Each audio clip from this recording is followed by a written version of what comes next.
Boom. So. Yeah, back to what you were saying, man. Some of those guys, especially those dudes over in like Eastern Europe, man, like they're just a fucking different breed, you know? Yeah. And I think as far as like joint locks go, man, I don't know. Like, this isn't my job.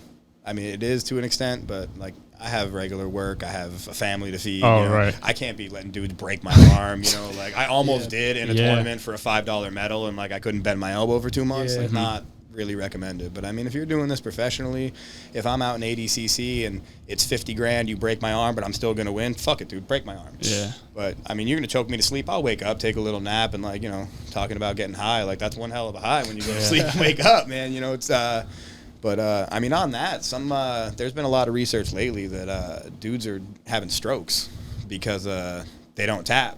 So like what actually happens is it's not necessarily the cutting off of the blood flow, it makes your blood pressure spike.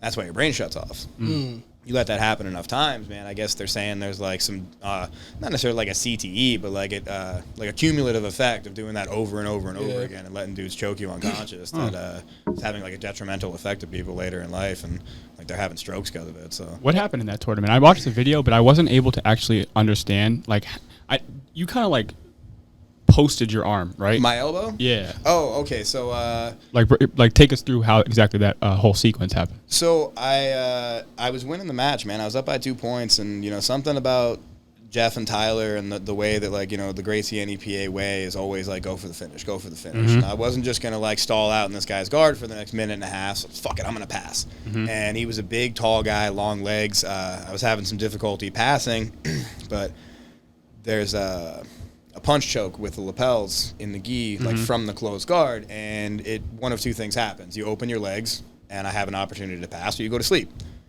So first time, I went for it. He opened, he re-guarded, I got my arm out, everything was fine, almost passed. I was like, fuck, man, here we go. Do it again. I went for it, he adjusted, and he trapped my arm. He started kind of gurgling, and I was like, ooh, this fucker's tight.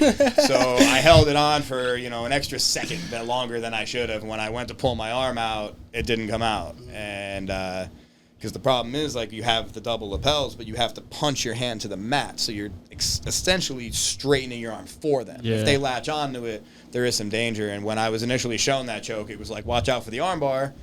And, you know, me being big, strong guy, I was like, no, I'm getting my arm out. And when I went to like pull my arm out, I lifted him up with me, and then he went belly down as we were standing, and all his weight came down on my elbow joint, and I didn't feel it come out, but I felt it go back in when I tried to pull my arm out from under him. That wasn't good. Did you know immediately? I didn't at first. I was like, oh, that really hurt. But when I went to pull my arm out from under him and I felt my elbow go back into place, I was like, fuck, that hurts. Is that how the match finished? Like, was it like an injury? I verbally tapped when we hit the mat. But, like, if you watch the video in slow motion, right before we fell, my hand was coming up because I felt myself losing my balance. And I was about to tap his leg and kind of be done with it. So I was like, all right, I'm not getting out of this. Damn. But, you know, we all make stupid mistakes. That's I've been calling it the purple belt curse, because since I've gotten a purple belt, like, I stomped through people in blue belt competition. I think I was only ever scored on twice the entire time I competed as a blue belt.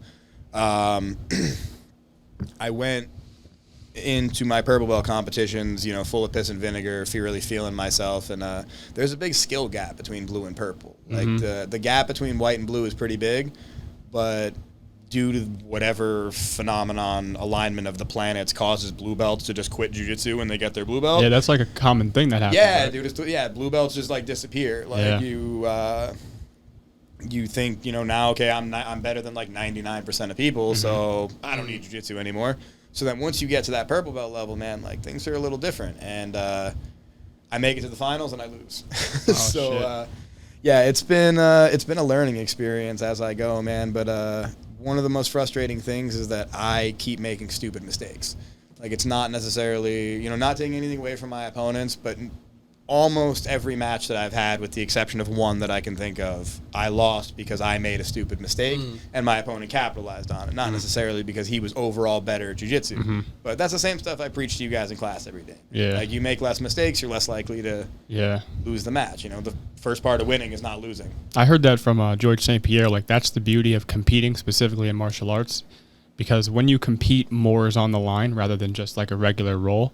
And you really are able to zoom in on where you fucked up, you know, and because you knew you fucked up there, you could like go back to the drawing board and make sure you're tighter in that area so that you don't fuck up like that again. And I think that's how overall progression starts. Now with that, I haven't competed in jiu-jitsu yet, so I got to get my ass in a competition. But to tell you the truth, like there is some fear in my mind, but I think lately I'm more open to it, and I think I definitely want to do it. Fear be dope. Fear is completely natural, man. You know, speaking of George St. Pierre, like he has like, you know, I hate super fighting. Famous quote, man, where he talks about like how he gets super nervous and he'd like puke before his fights, and he's like, I hate fighting. I love martial arts, but like he was so good at it, man. Like it'd be kind of a waste, right? But yeah, that's true. I don't know, man. I've competed quite a few times, and there's not a time that I've stepped out on the mat without a little bit of butterflies. You know, it's natural. Yeah, hell yeah. That's the thing, especially as a competitive person. Like, it's not that I'm afraid that I'm gonna go out and this man's gonna hurt me. I'm afraid I'm gonna go out and lose. Yeah. And I'm gonna let down my students, my coaches, the people here that, you know, when I fought MMA, like the people that paid money to buy tickets to come watch me, dude. I don't want them to see me lose. Yeah. That's not what they came here for. They didn't drive 2 hours to watch me get my ass kicked. It's not that I'm scared of this motherfucker. It's just like, what happens if he wins, dude? Like, shit happens, you know? Like, it's it's natural to be scared, yeah, for sure. That's very interesting. So, like, how did you initially get into the martial way of life? So I guess as far as like the martial way of life and martial arts, they kind of happen at two different times. Okay. When I first started, so I came up in my dad passed away when I was young. My older cousins and I, they would come over a lot for like boxing fights. Like I grew up, not a huge boxing household, but the tail end of like Tyson's career. Like I remember seeing those fights on pay-per-view. Yeah. You know, just being awed by what these guys could do, you know? As a young kid. Yeah, and I was a big Pacquiao fan as I got a little older. You know, I watched all the old classic Tyson fights, all the old Ali fights, you know, Arturo Gatti, Mickey Ward, you know, the ones that everybody's seeing, Roberto Duran, Sugar Ray Leonard, like, you know, I watched all these fights, especially like once YouTube became more prevalent, like I was able to see that kind of stuff. And one day one of my buddies brought over UFC 1. It's like, get out of here. And he was like, no, you got to check this out. I mean, this was years after the fact. Like, this was like the 2006 maybe. And he's like, no, I'm telling you. Because I was like, no, boxing. You know, I don't know nothing about this ground shit. So he brings it over, and the first guy that always fights is the boxer. Guy comes out with the one boxing glove on, all this shit. And I was like, all right, well, it's kind of weird that he has one glove on, but, like, he's going to fuck this guy up in his pajamas. And then, like, Hoist just took him down. And he tapped. I was like, what just happened?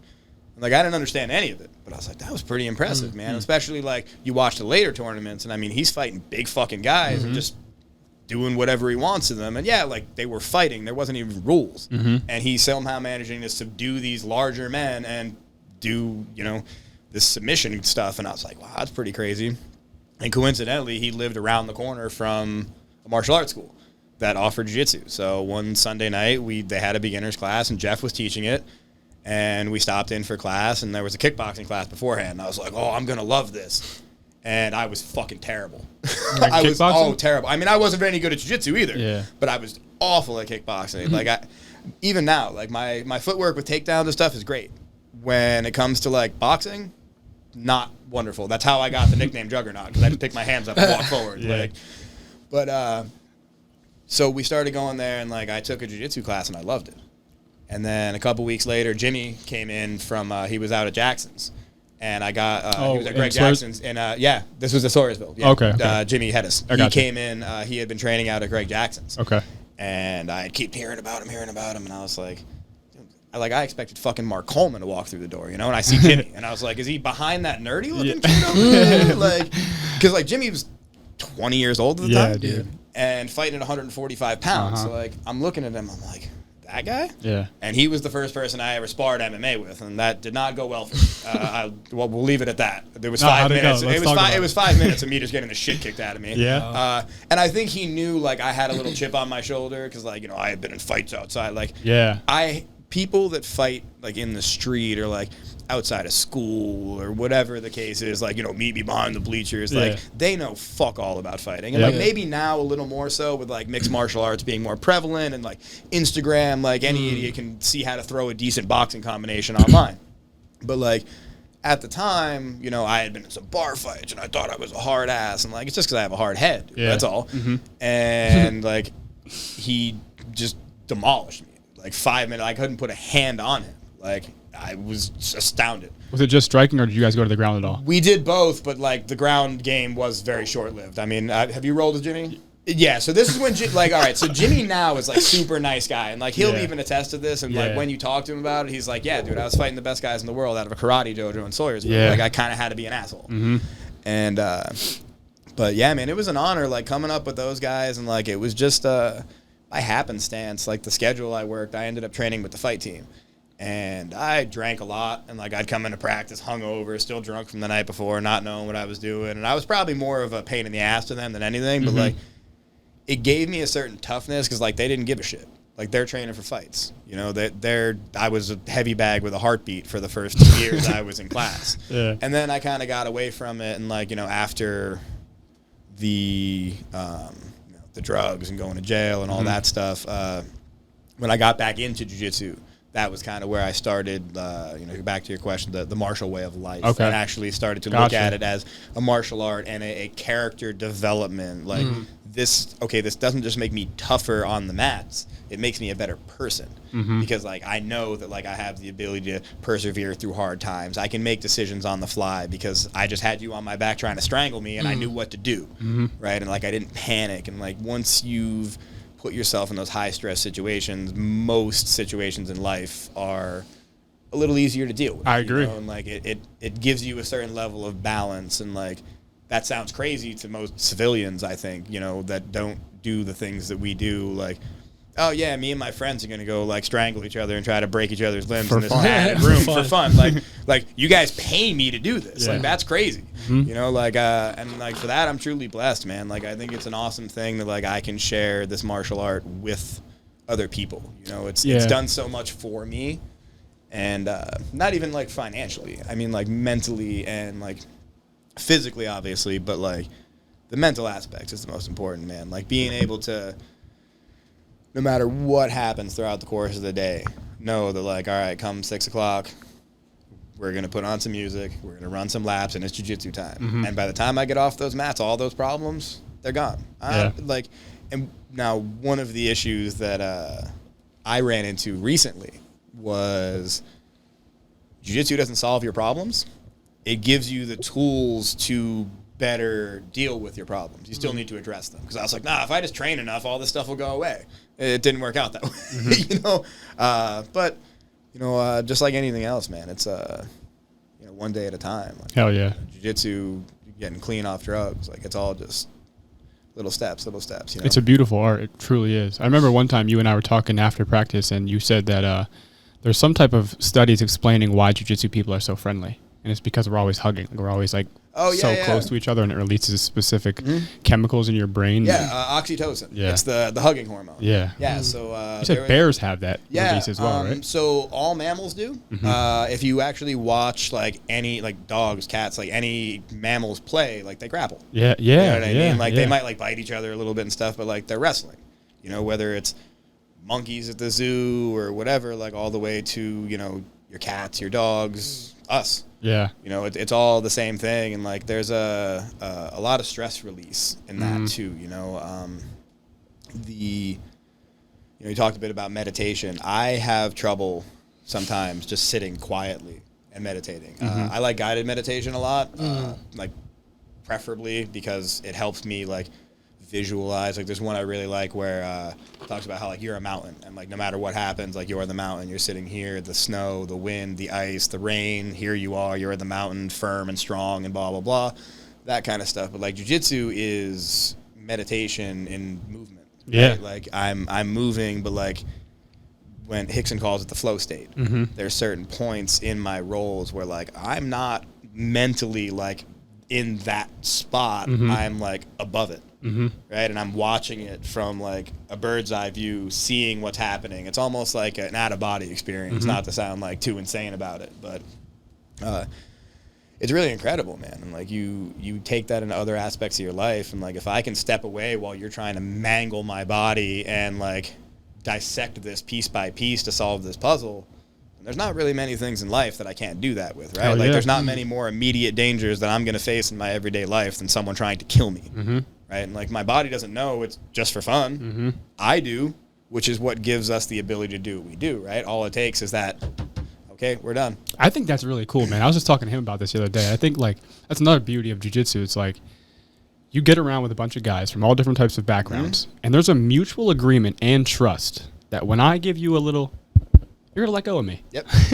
That's crazy. Like I think that's really another part of the mutual suffering and like the bonding that happens in like a jiu-jitsu class. Like I don't know much of these people for like, you know, I know them maybe for a year, maybe less than a year, but I feel like I'm really close with all of them and I can talk to them about anything because we almost like we struggle together, but we also get better together. It's kind of like the same aspect where you hear people in the military saying that they're their brothers, or any type of team or organization. Like these are my brothers.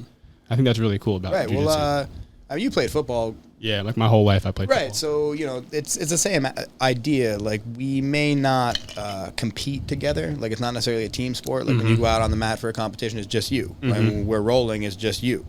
But we are a team, right? Hell yeah. And, like, you know, I would, if there was ever, like, a situation where, like, we were walking out of class and someone, like, rolled up on one of you guys in the parking lot, like, they're fighting all of us. Toby like, did that. Did he ever tell you about that story? No. Dude, I was backing out. I was in that one spot, like in the front of the gym where like there's a pole. So I asked Toby if he can back me out. And some dude like driving a car was just kind of being a dickhead. And he started yelling and Toby was like, get the fuck out of the car then. Get out of the car. And me and Toby were to really scrap this dude. And it was like, this is the wrong place to stop and ask for a fight. Oh, yeah. You know what I mean? We Kyle and I actually ran into that one night. We were leaving and some guys were, you know, doing the gym? Yeah, we were locking up and there was some guys doing some business in the parking lot. And we're like, listen, man, like I know what time it is. Like I've been to that house before I trained at Kyle's. You know what I mean? So I was like, listen, guys, like, we teach kids here. I don't care what the fuck you're doing. I'm not gonna call the cops. Not worried about it. Go down to Turkey Hill.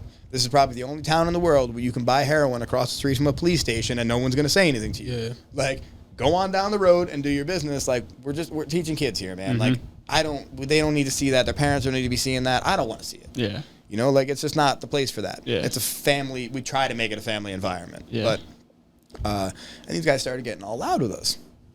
Like, do you know where you are, dude? Like, this is probably not the best idea. Like, you know, and then the thought crosses my mind, like, all right, well, these guys might have a gun. Yeah. Like, I'm good at jiu-jitsu, but, like, I'm not fucking bulletproof. Yeah. You know, like, I'm not going to tussle with some dude that's in his car with a handgun. So, like, you know, cooler heads prevailed. And I was like, guys, please just, you know, go elsewhere, whatever. But it's just, yeah, man. But back to what you were saying about that tap, like, that's very interesting. And that's something that, like, is across the entire jiu-jitsu community. Like, if you're a person that, like, doesn't respect the tap, man, like, everybody knows about it, you know, like Husamar Paharis. Like, nobody wants to fucking compete against that guy. There's a lot of people like that, too. Yeah. That like, just don't let go when they tap, right? Yeah, and like from what I've heard about him, like he's a super nice guy. Like I've had it happen to me once in practice, and it was from one of my coaches actually, and I lost a lot of respect for him. Like it was he knew I tapped, and his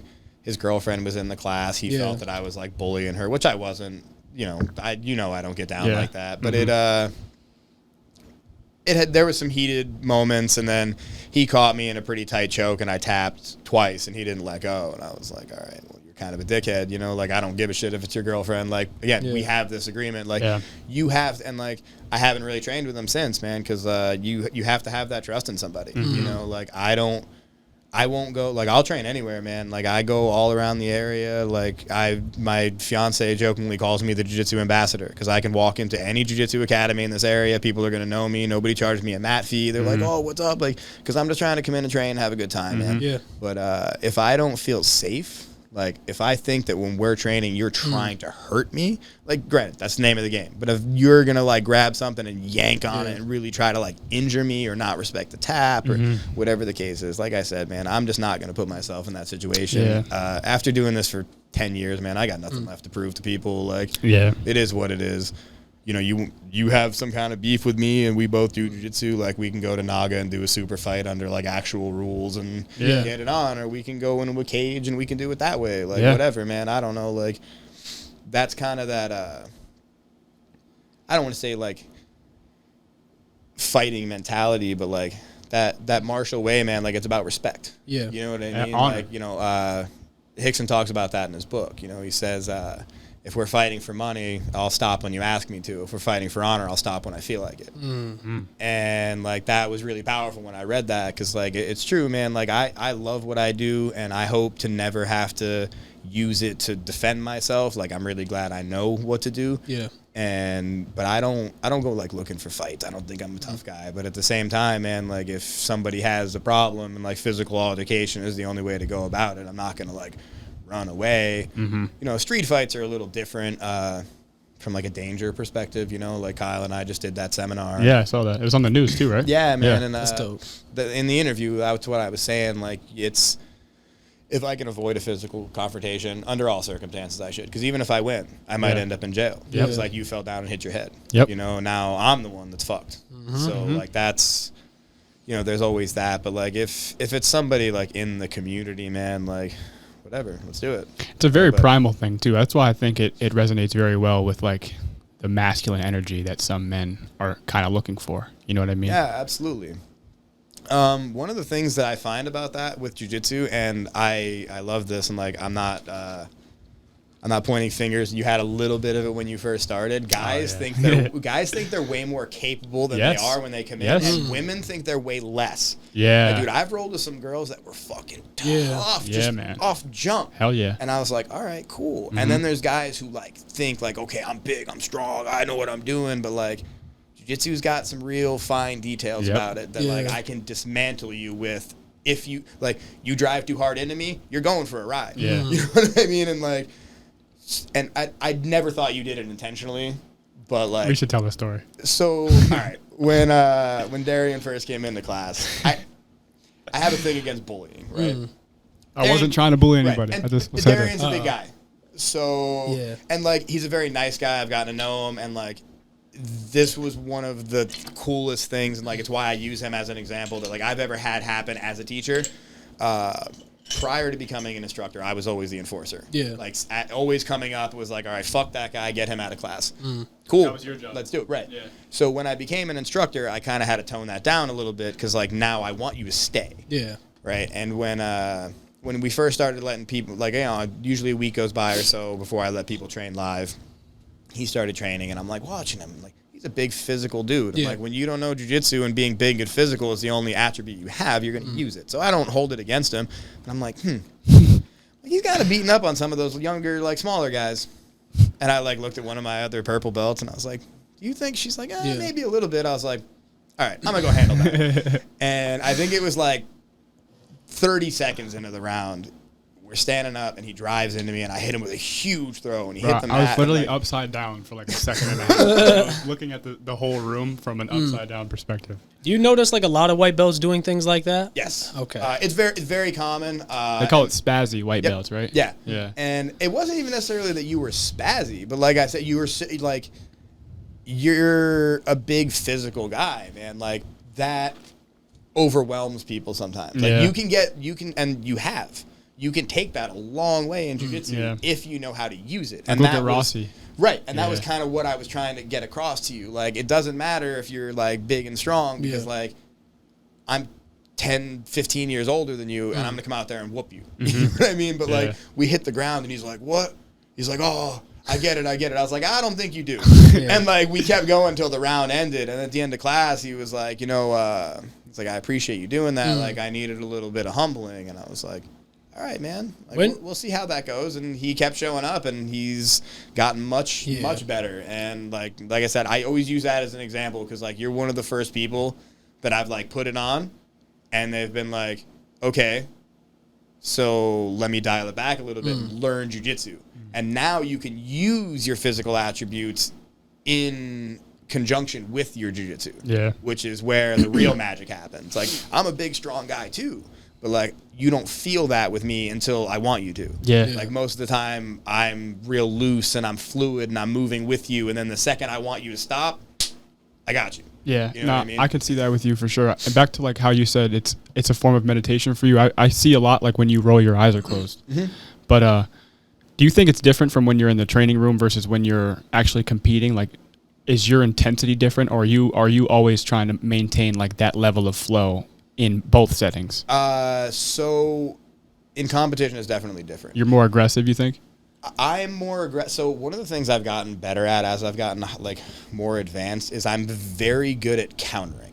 So like I kind of let especially people, like judo counters. Yeah, and shit like that, my takedown counters are very good, and I'm good at like if I'm being the guard player, which is why my most recent competition in the absolute division, I pulled guard. Mm-hmm. Oh, really? If I'm the guard player, I'm very good at off balancing you and like making you make mistakes, right? So I try to take that into, instead of like forcing my game on my opponent, if my game is to be a counter player, learning how to counter everything. Mm-hmm. So now, no matter what my opponent does to me, they're playing my game, Mm-hmm. right? And I'm letting them, what they give me is what I take. Right now, in competition, people are going to bring that intensity to a different level, right? Yeah.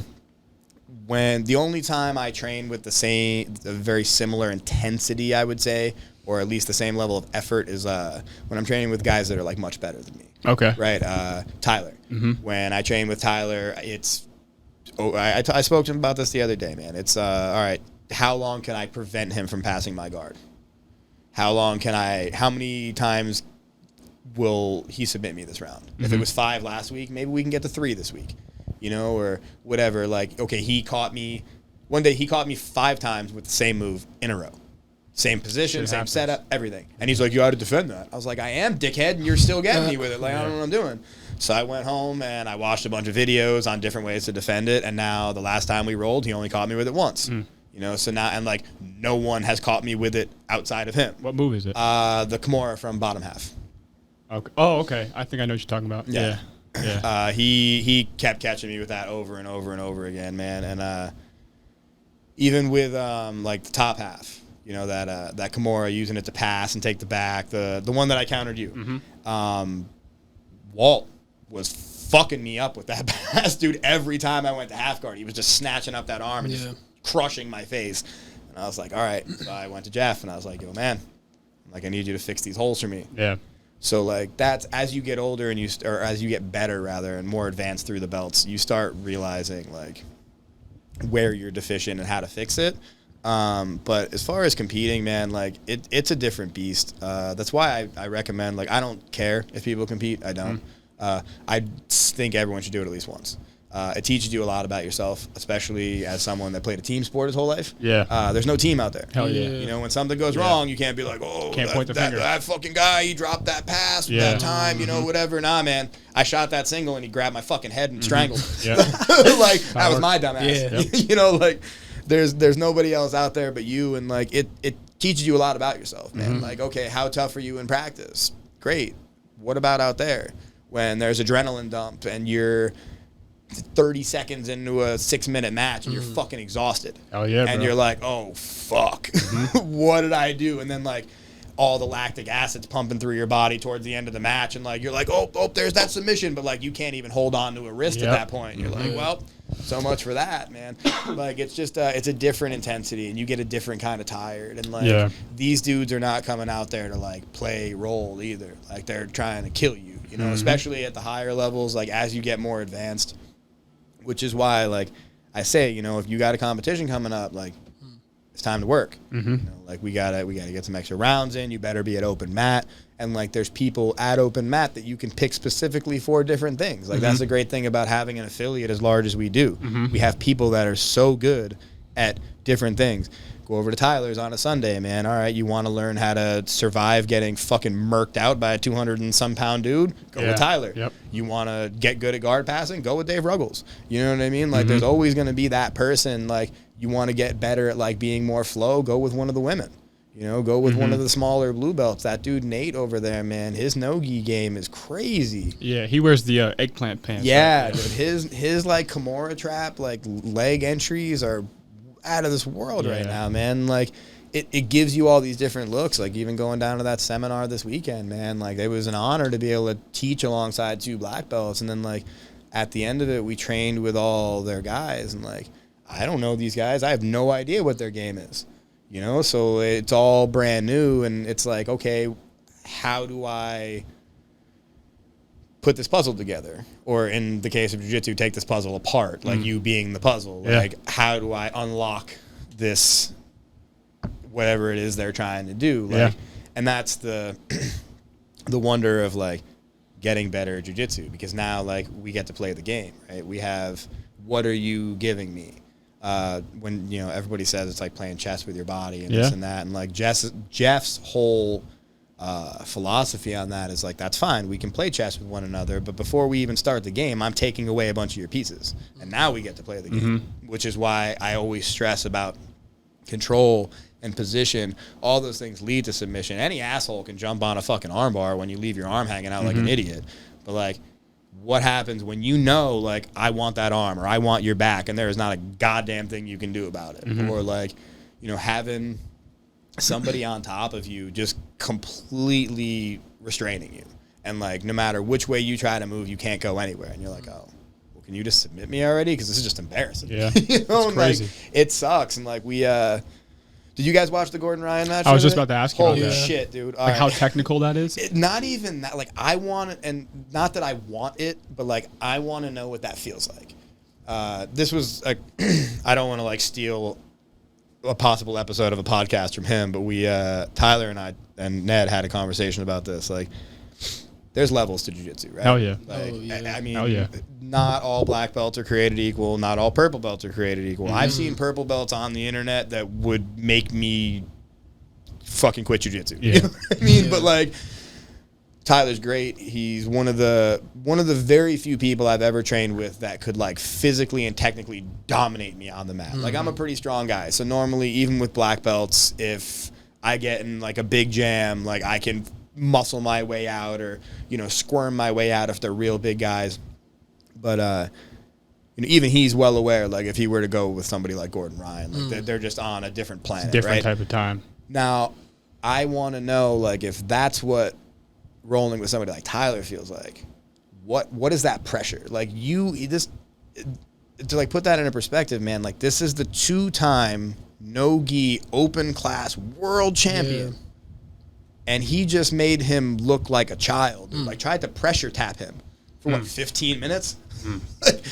And if he was a sliver less tough, he would have tapped. Like, that is unbelievable to be able to create that kind of like pressure, and that kind of like leverage over another human being with just like I said, man, it's those minute details, you know, even in class.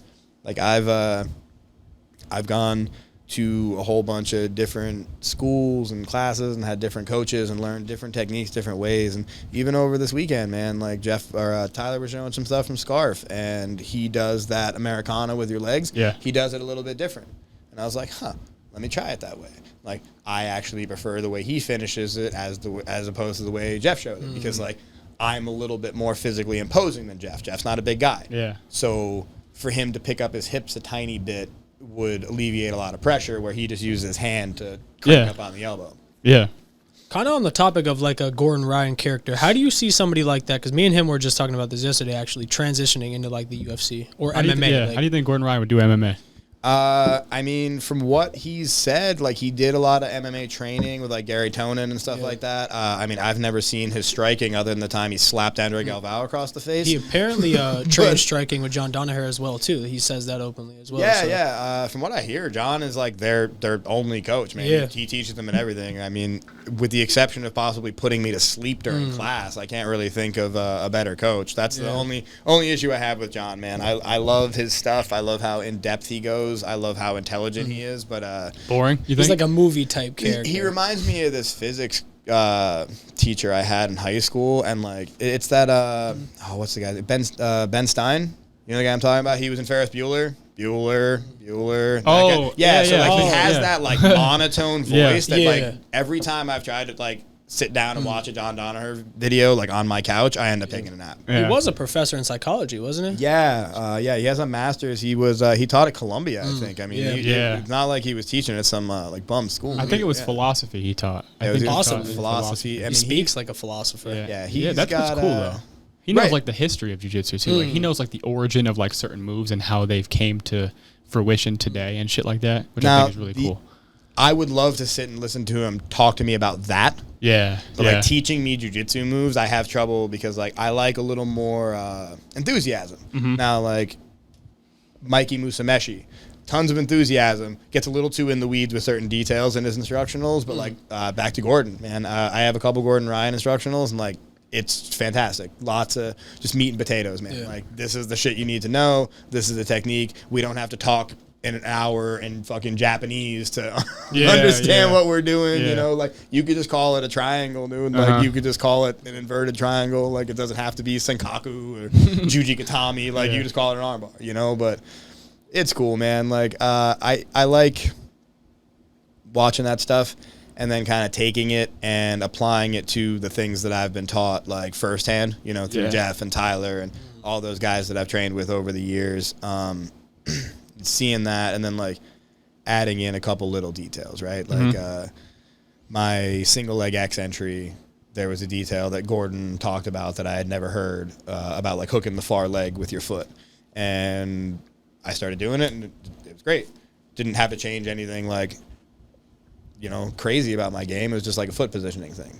So little details like that, or like, you know, you want to get good at certain things, man. Like I have no issues with like YouTube jiu-jitsu, but it's when these guys are showing these like 10-step moves and their partner's just like moving with them. I'm like, that seems a little unrealistic. And like, but you want to learn how to do a nasty guillotine choke, like watch a Marcelo Garcia video. Like you want to be really good at sliding collar chokes and cross collar chokes and shit like that, like watch Roger Gracie, you know, like these guys have proven it time and again in high level competition that they know what they're talking about. Like I'm not saying watch some video from some random dude at the gym and wherever, you know, oh, he did this crazy flying blah, blah, blah, blah. But like, is that going to work in competition or like, it works when I have a training partner that's 70 pounds less than me or whatever. Like, that's cool. But what happens when it's me or you laying on top of you? Like, you're going to be doing all that shit? Probably not. I don't know.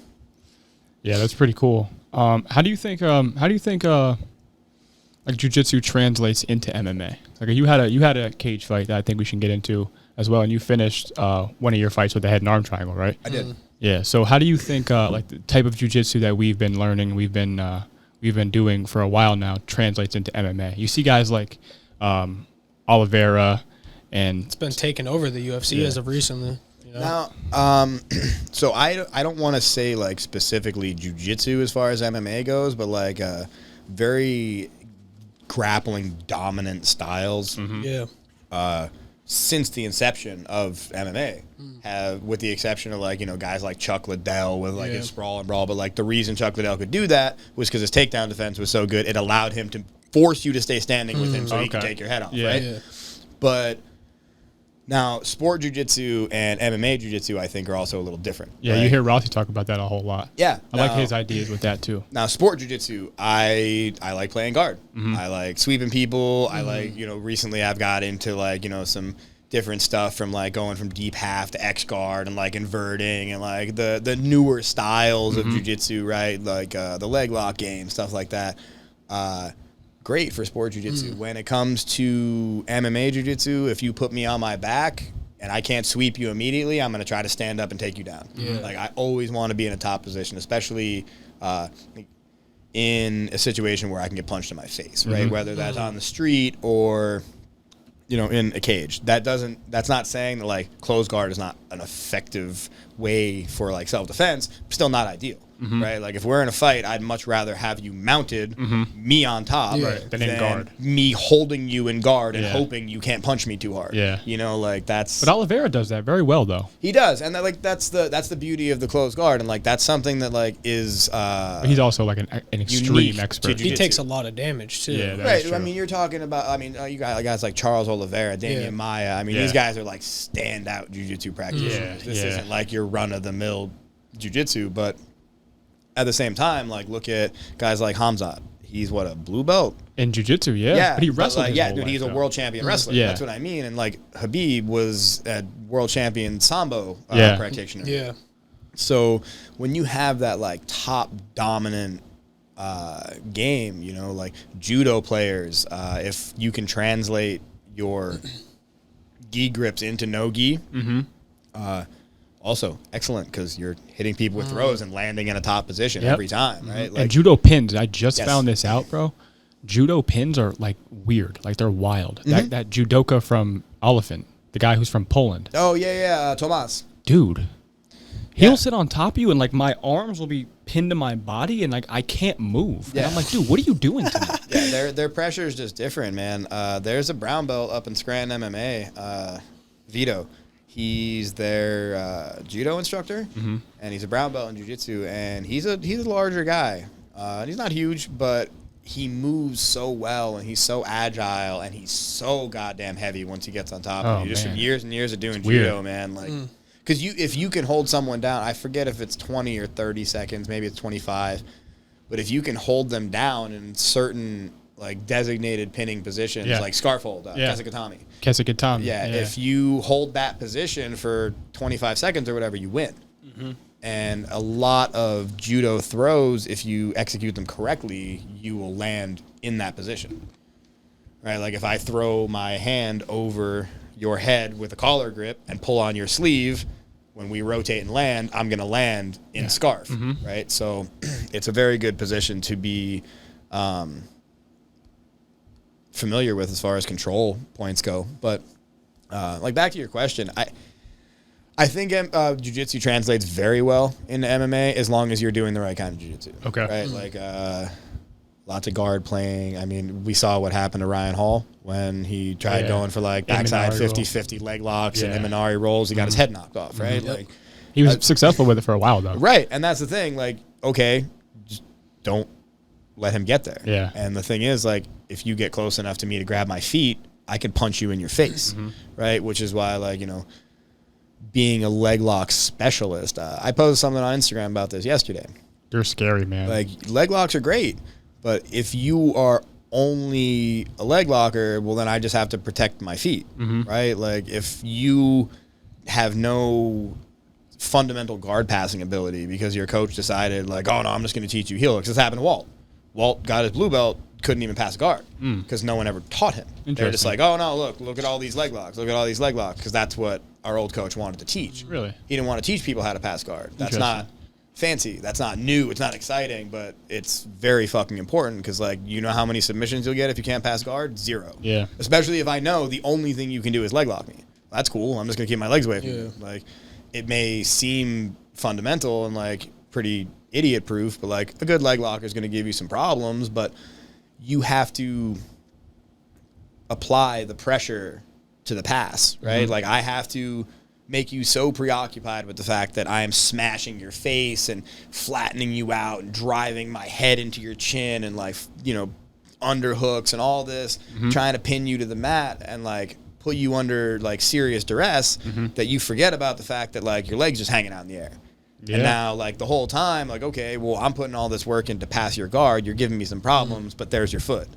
So, like, because you're defending the pass, I can attack the leg. If you go to attack that or you go to defend that, now I go back to passing. Right? There's Gordon and John both talk about this. It's the idea that if, like, I'm attacking your upper body and you're defending, if you're defending your upper body, you have to leave your lower body exposed. Yeah. Right? Like, you can't be doing both. And Marcelo always talks about the principle of, like, constantly attacking. The more you attack, the more frantic your partner is going to be. The more tired they're going to get.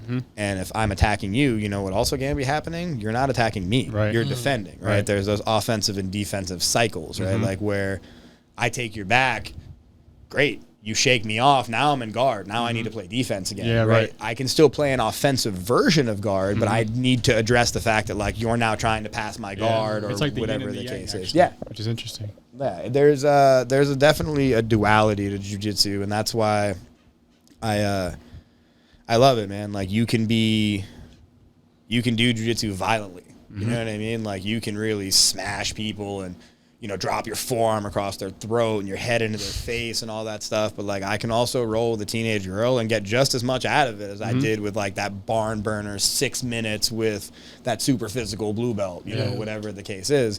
It's just a matter of, like, of the perspective and how you approach the role. You know? Hell yeah. Like, jiu-jitsu can be,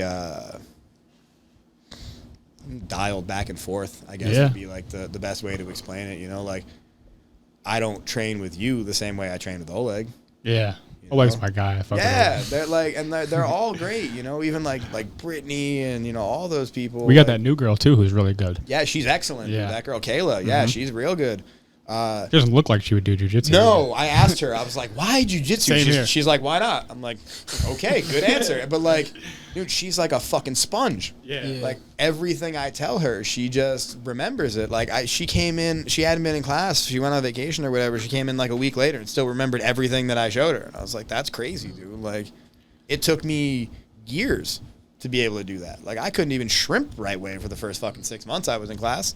Like, I was not ever, like, I didn't really do a lot of sports. Like, I played hockey in high school. I rode a skateboard. I did BMX. Like, I always had decent balance, but I wasn't a particularly athletic person. I probably would have been decent at wrestling had I tried, but I was like, that's fucking gay. Singlets and cups. Yeah. I don't want to roll around with a bunch too. of dudes in spandex. And Yeah. now, like, it's my favorite pastime. Yeah. So, like, you know. Rolling around with dudes. And Right. Like, it is what it is, you know? Like, it's one of those things that I do kind of regret. I kind of wish I wrestled in high school because that would be a good skill to have. Yeah, I agree. Same here. I did karate, though. Do you think it would have made you a lot better? I think it would have given me more of an awareness on the mat, but at the same time, wrestlers tend to make wrestler mistakes. Yeah. Right? Like, there's some habits that you need to unlearn. Like, you can't shoot with your head outside. Yep. So, like, all the wrestling I've learned has been through jiu-jitsu. So, and I mean, I've been blessed with the ability to train with some really high-level guys, man. Yeah. Coming up in this area, like, there were some guys who were absolute fucking studs. Like, we used to have a pretty decent MMA scene around here. And, you know, like I said, I had the opportunity to train with a lot of those guys early on, and they kind of showed me what I was made of. And then, you know, after getting clean and going through all that, that also taught me that, like, I was made of something a little different than most people. You know? Yeah, man. A lot of people don't get out of that. And that wasn't like a pat on the back or anything like great for me. I think a lot of it had to do with like the people around me, but like I had the perseverance and the willpower to be like, no, like I need to change my life. And then like jiu-jitsu gave me an outlet. Hell yeah. Like I Beautiful. didn't have that before. That's an amazing thing. Do you think it was jiu-jitsu more than anything that like pulled you out of that? So what pulled me out of that, like real quick rundown for anybody that might be listening that didn't know. So I had well, it started off as a prescription drug problem. I had a bunch of dental work done, started eating some painkillers. My mom passed away. I got addicted to heroin. The next 6 years of my life were a nightmare. I used to lift competitively. I quit jiu-jitsu for a while, started powerlifting because I don't know. I got lazy, you know? And then I got really heavy into drugs, man, and that fucked up my life. I was at a very dark place, and I was lucky enough to get arrested. And I know that sounds crazy, but I did some really stupid shit. Robbed one of my former places of employment, got a bunch of felony charges, got arrested, went to jail. I wasn't in jail long, like I said, but it was long enough. And the cop that arrested me, the day that I got out, he was at the hearing, and I was still in shackles and like my prison clothes and all that. And I went over and I shook his hand and I thanked him for saving my life because like I was not long for this world had I remained out on the street, man. And I got out and, you know, I went to a ton of AA meetings. You know, those people were very, very important in the early stages of my recovery because, like going through the 12 steps of Alcoholics Anonymous, man, like I don't care if you have a drug problem, an alcohol problem, a pussy problem, money problem, gambling problem, like everyone should go through a 12-step program because, like, the things I learned about myself and, like, the things that make me tick. Yeah. While like one of the steps is like examining like your character defects. Yeah. Right. So like I need to know what it is about me that makes me an asshole.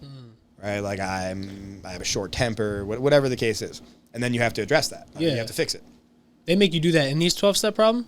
So programs. Well, they tell you that you're supposed to pray for God and your higher power to take your character defects away. I don't know. Maybe my higher power wasn't listening, but like they're still there.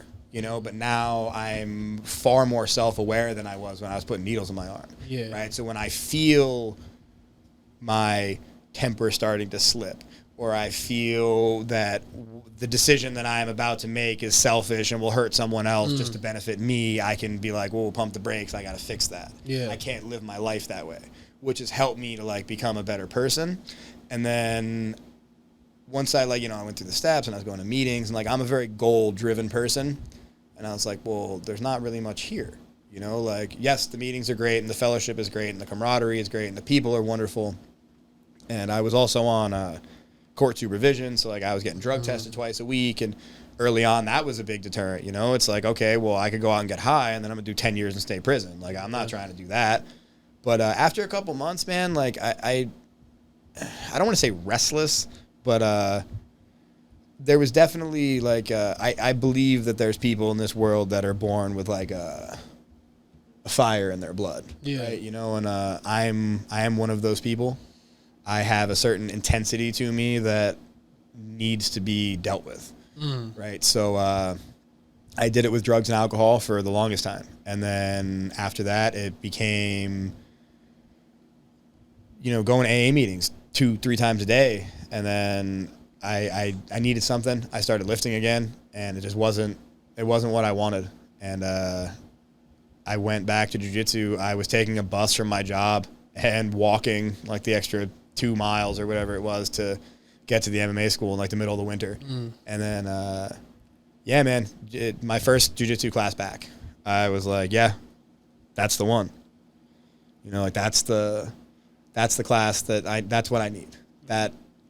And I just, I was showing up every day, man. I started helping out with kids class. That's how I got into teaching. And eventually Kyle started giving me rides home. Was like, hey, man, you've been helping out a lot around here. Don't worry about like your tuition next month. And then our coach left abruptly.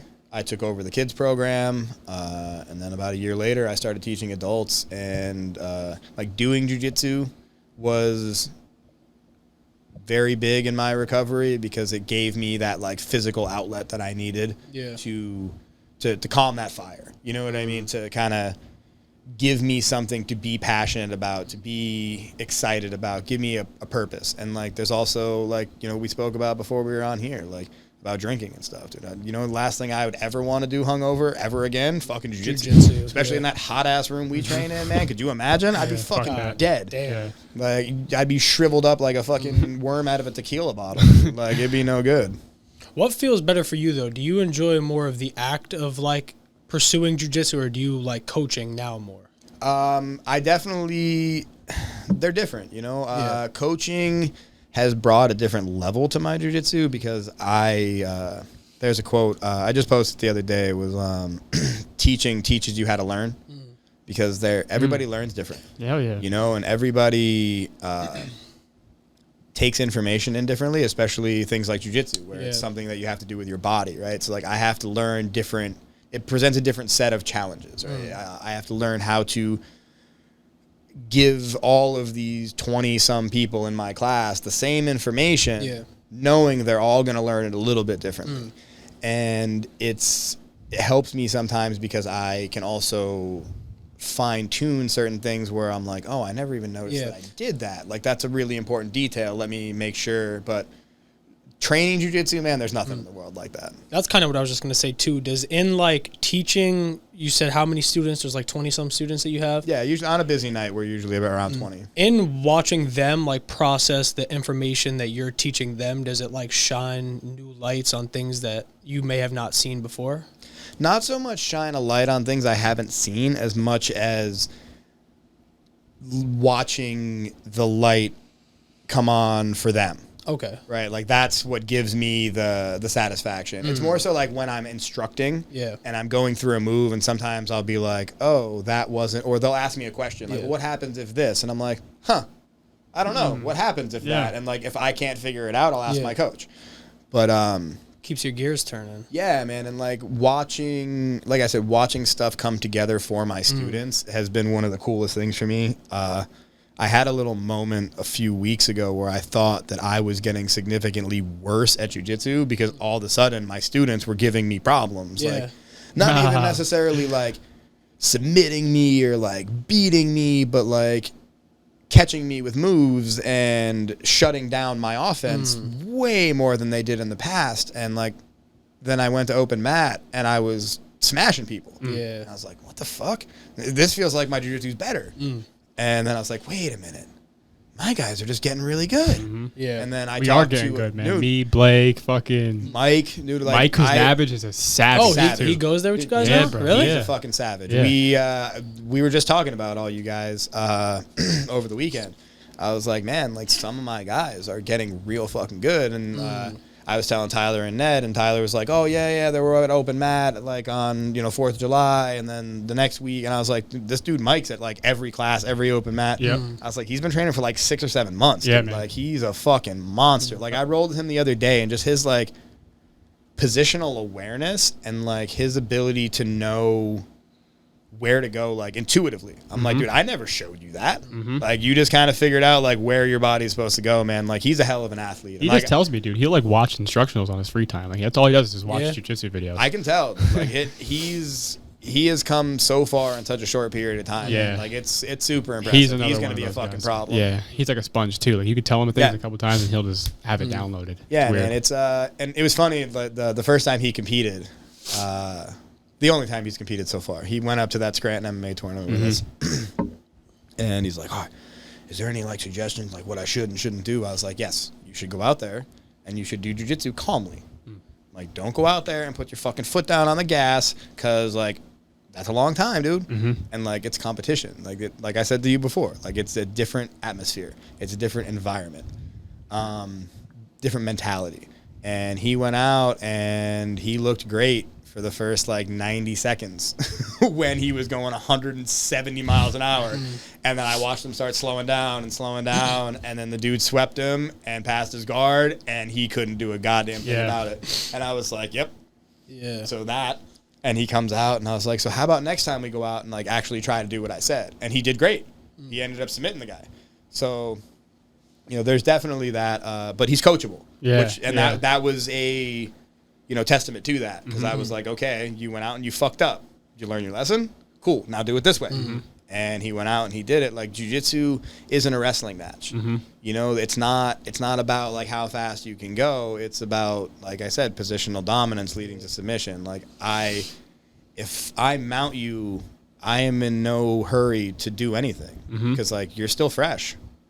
I may have just got to mount because I'm more technically savvy than you are. So I passed your guard, I got to your mount, or there was a scramble and I ended up mounting you, whatever the case is. And now you're still fresh. When I'm going to go for an arm bar on you, you're just going to yank your arm out. Like, no, I'm going to smother you. I'm going to put my shoulder on your face. I'm going to put my forearm across your neck. I'm going to drop my chest on you, like when Walt does that Ezekiel choke, like squeeze you out like a tube of toothpaste. I'm going to throw grapevines in so you can't bridge and, roll me over. Like, I'm going to make you suffer, and then you're going to give me something.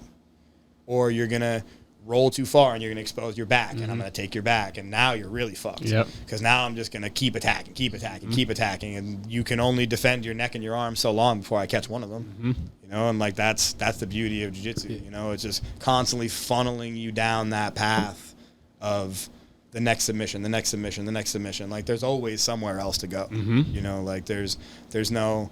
like, I constantly have to tell my kids about this in kids class. Like, well, what if this? What if this? Like, there's always going to be a what if, man. That's one of the great things about jiu-jitsu. If there's one fucking move that works, it's the only move we learn. Like, there's always going to be variables. That's what's awesome about it, because you have to figure all that shit out. Like, boom, boom, boom, boom, boom. So, like, the more of the variables you know, the more in control of the situation you are, right? Like, if I'm the one attacking, I know from this position you have this escape. If I can shut down 2 of them and force you to go the way I want you to, well, now when you walk through that door, I'm on the other side with a sledgehammer. You know what I mean? It's just, that's the chess, the strategy of it, right? It's not just like smash you. But As a coach, do you ever like notice a defining moment like within your students where they're like locked in with like jiu-jitsu for life almost, or like that's something that they truly want to pursue for a very long time? Like an indicator? Yeah. Not so much for life, because I mean shit happens, Yeah. and people burn out. But I can usually tell within the first like week if somebody's gonna stick around. Oh, really? Because like we give like a free 2 weeks. You know, so I'm like, down, son. Come on, 2 weeks. You say you're not gonna make it after that, So, or you'll like- never be back if you leave before that. So like if you come in and like you're using that free 2 weeks and like you're showing up for every class and like, you know, usually by the end of the 2 weeks I'll let you train live. Yeah. So like I get to kind of see like, all right, you were doing all right during drills. Now what happens when there's somebody smashing you? Like, do you take it in stride, or you're like, fuck it, man, I don't know what I'm doing. Like, this is how we get better.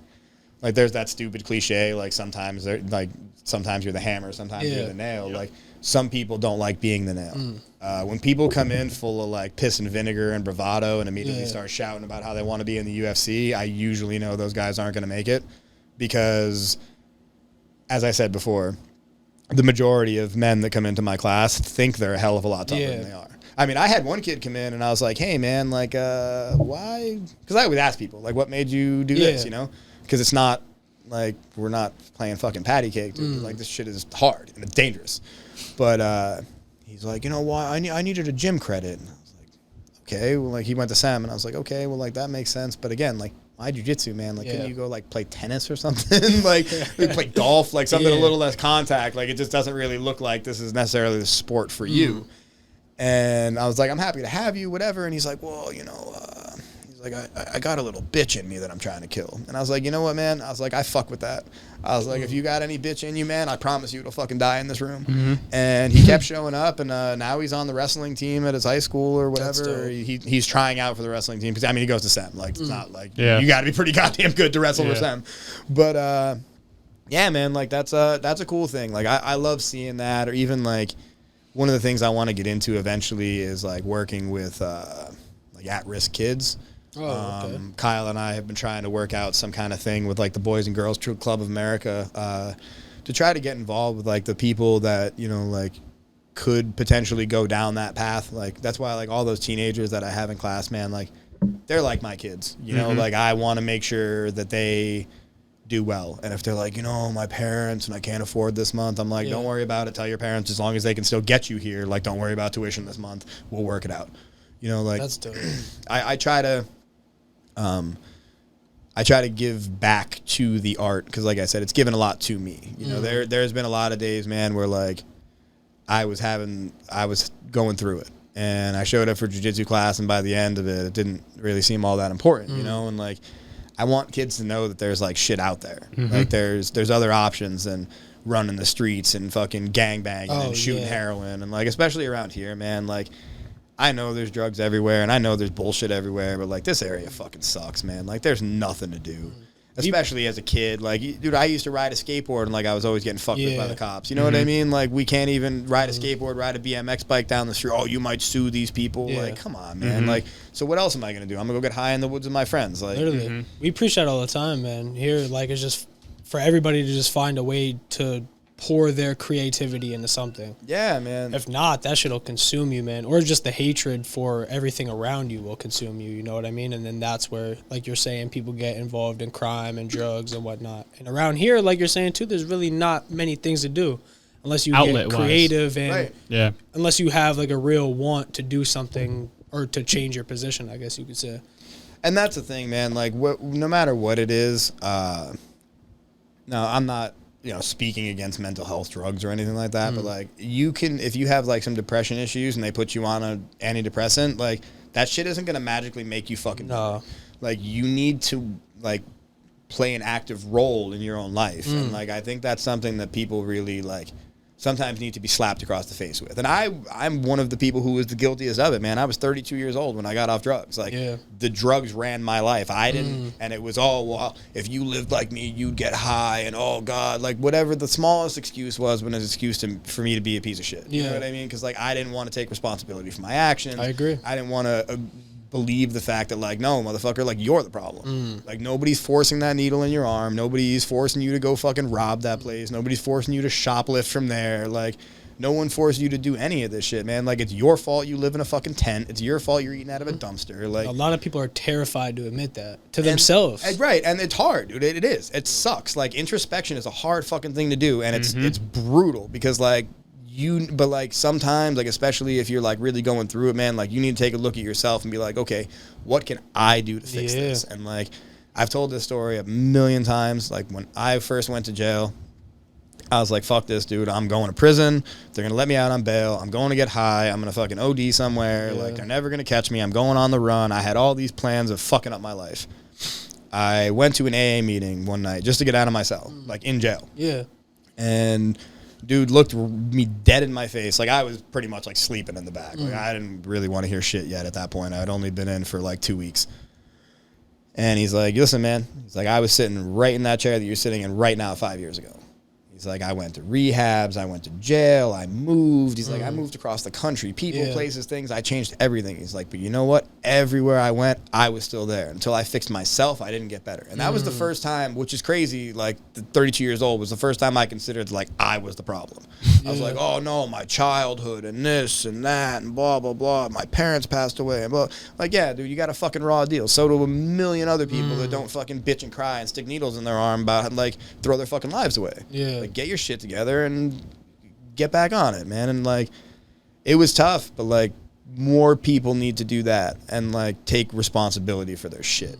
Like, you're a drug addict, dude. You can get help, but do you want it? Because like, you can go to all the rehabs in the world, and you know, these poor drug addicts that are living in these homeless encampments in Wilkes-Barre, we got to keep them around. No, we don't, because like, there's places they can go.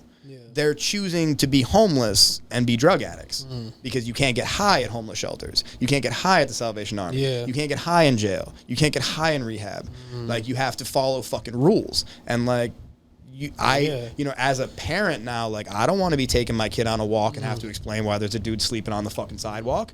I don't want to have to be like, no, don't step on that fucking needle in the parking lot.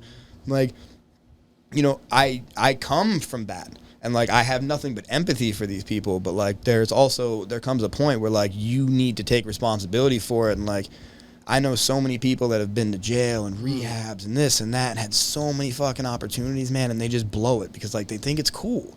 Like, if you're not willing to like suck it up and go through some hard times, man, like, you're never gonna fucking make it. And like, that's sad because, you know, having been on that side and to this side, like, we spoke about this before we started recording, man, like, life is fucking beautiful. Like, even on its hardest days, man, like, I have a beautiful family. I get to teach jiu-jitsu, and like, even when shit is bad, dude, like, it is never that bad. Like, I wake up in the morning and, oh God, I'm out of coffee. That's cool. But like, I don't have to sit down to piss because my restless legs are so bad. Like, I was woken up by my alarm clock, not withdrawals. You know, like, I didn't wake up dope sick today. So like, shit could always be a hell of a lot worse, man. Like, sometimes, sure, it could be better. But like, I know for a fact that like, it only takes one misstep for my life to end up in the fucking gutter. And like, the more self-aware people become, like, I think the nicer people can be, and like, the better human beings we could all be, just by like being more aware of other people and like of your own shortcomings, right? Like, if I'm a selfish person and I do things selfishly, like, that was a big issue in my relationship. It was something like I've actively had to work at. And like, people don't want to do that. People don't just like making money. People want to get paid and don't want to work. Well, people want to have these great, wonderful lives that they can talk about on social media, but they don't want to put the fucking work in. Hell yeah, dude. man. Like, because that's all for everybody else to see. Like, what you have to see is what's up in here. And a lot of people don't like to have to sit down and fight those problems every day. They rather just be blind to them or lie to themselves. Oh, 100%, dude. And like, it's I don't even know if they're lying to themselves as much as like they get some kind of satisfaction to lying to other people, where it's like, I've tried to take the polar opposite approach, man. Like I said a couple months ago, like, I went through some pretty dark times. I had some like relationship issues, and you know, things just weren't going well in my life. And like, once it kind of settled down a little bit, I didn't go into details or anything like that, but like, I actively like spoke about it on Facebook, you know, and on Instagram and on social media. And I want to be able to, I mean, I know it's on like a very minor level, but like somehow lessen that stigma of like mental illness, especially among men, right? Hell yeah, bro. Like, Hell yeah. Guys like me and Darian and you, and like, you know, we're expected to be hard and we're tough and this and that. And like, don't get me wrong, I can be for sure. But like, that shit is hard to be that way all the time, bro. Like, we're still people. Like, you cut me, I bleed just like anybody else. Like, and you know, some of us like have legitimate mental issues, but like, how you deal with it is the important part, right? Like, find something. it doesn't have to be jiu-jitsu. It doesn't have to be lifting weights. My fiance does archery. Yeah. She loves it. Dope. Yeah. Yeah, that is sick. Yeah, like I said, anything that'll keep you creative, man. That's like what this is for me too. It's like a way for me to not consume my own brain and go crazy, because I literally go crazy without keeping myself busy. Yeah, and that's the thing, man. Like finding and like I'm not talking about a job, because then you get tied up in your job and you're super invested in your job, and then you're living to work at your job. Yeah. Like, I had that issue in the service industry, man, working in the kitchen. I took everything so seriously, and I was bringing all this stress home, and like, fuck that, dude. Like, it's not worth it. You don't pay me to deal with this shit at home. Yeah. Like, your job can't be your only outlet, right? Like, you need a community, right? It takes a village, right? That's not necessarily just about raising children. Like, people are communal creatures. Right, like your family is all fine and good, but like having friends and having a community, and like for me, it's lifting and jiu-jitsu, which is a good community to be involved in, because all the people that I surround myself with are on some positive shit, right? Like they're waking up early, they're going to the gym, they're getting after it, they're going to jiu-jitsu class, putting in work, training hard. They're not fucking smoking crack in the projects. You know what I mean? Like you are who you hang out with. Yeah. Like, I hung out with a bunch of shitty scumbag people, and guess what? I turned into a shitty scumbag person. Like, surprise, surprise. I believe that a lot, man. Like you surround yourself with positive people that want positive things for themselves and for you. And like, if someone's like really a positive person, and like they're really like on that like growth shit, like they're not gonna get mad at you for trying to do the same thing, right? Like they're not gonna be haters, they're not gonna be jealous, they're not gonna try to put down your shit. Like a guy I went to high school with, he opened an MMA gym up in Dallas, and he's been very successful. And at first I was like, oh man, look at all those students I could have. And then I was like, fuck that, man, there's enough people we can all eat. Hell yeah. Like that's awesome, dude, because that's a whole nother training pool of people I can go train with. That knows some whole other shit than what I do, right? And like he's a Tom DeBlas affiliate. He wrestled D1. Like, I mean, this is a dude I can learn a lot from. And like we've always been cool. So I was like, dude, you're just being an asshole. And like that's that self-awareness, I wasn't trying to be a hater. Just like real quick in my head, I was like, oh man, like those could be my students. Yeah. And like one of the guys that used to train with us actually trains there now, Chris Traver. But he came in last week, and like he lives 5 minutes from there. Like I wouldn't expect you to drive a half hour. Oh yeah, you got a jiu-jitsu spot 5 minutes from your house. Yeah. Like logistically, it just makes sense. Plus, like I said, he's a great guy. Like it was no way trying to like be that way, but like I was able to catch myself and be like, no, that's not the way you want to look at it, man. Yeah. And also like having people that can be sounding boards for when you're being an asshole. Like I use Walt and Jess when I have an adult problem. Okay. I call Walt and Jess. They're like your yes, because go-tos. like especially Walt. Yeah. He is one of the most reasonable people I have ever met in my life, and I am not. So like everything's turned up to 11 like all the time. It's the addict in me, So I have to call him sometimes and be like, hey man, am I being unreasonable here? And like he'll kind of talk me through it and be like, well, maybe you should look at it from this perspective. And like he gives me an outlook that like I wouldn't be able to come to myself. I gotcha. Which is super important, to like have people like that around. It's beautiful to have like those type of people in your life. Yeah, that's almost just as important as like you were saying of having that in yourself. Like you need people around you that are also telling you when you're fucking up as well. Yeah. Oh, that's absolutely. so important. And that's something that is great to have like something outside of your family, right? Like, because she will. Like, my fiance will definitely tell me when I'm fucking up. But if it's something that, like, I'm passionate about, like, whatever, Kyle and I get into a disagreement, as an example, right? And, like, she'll always take my side because she's my fiance, even if I'm wrong.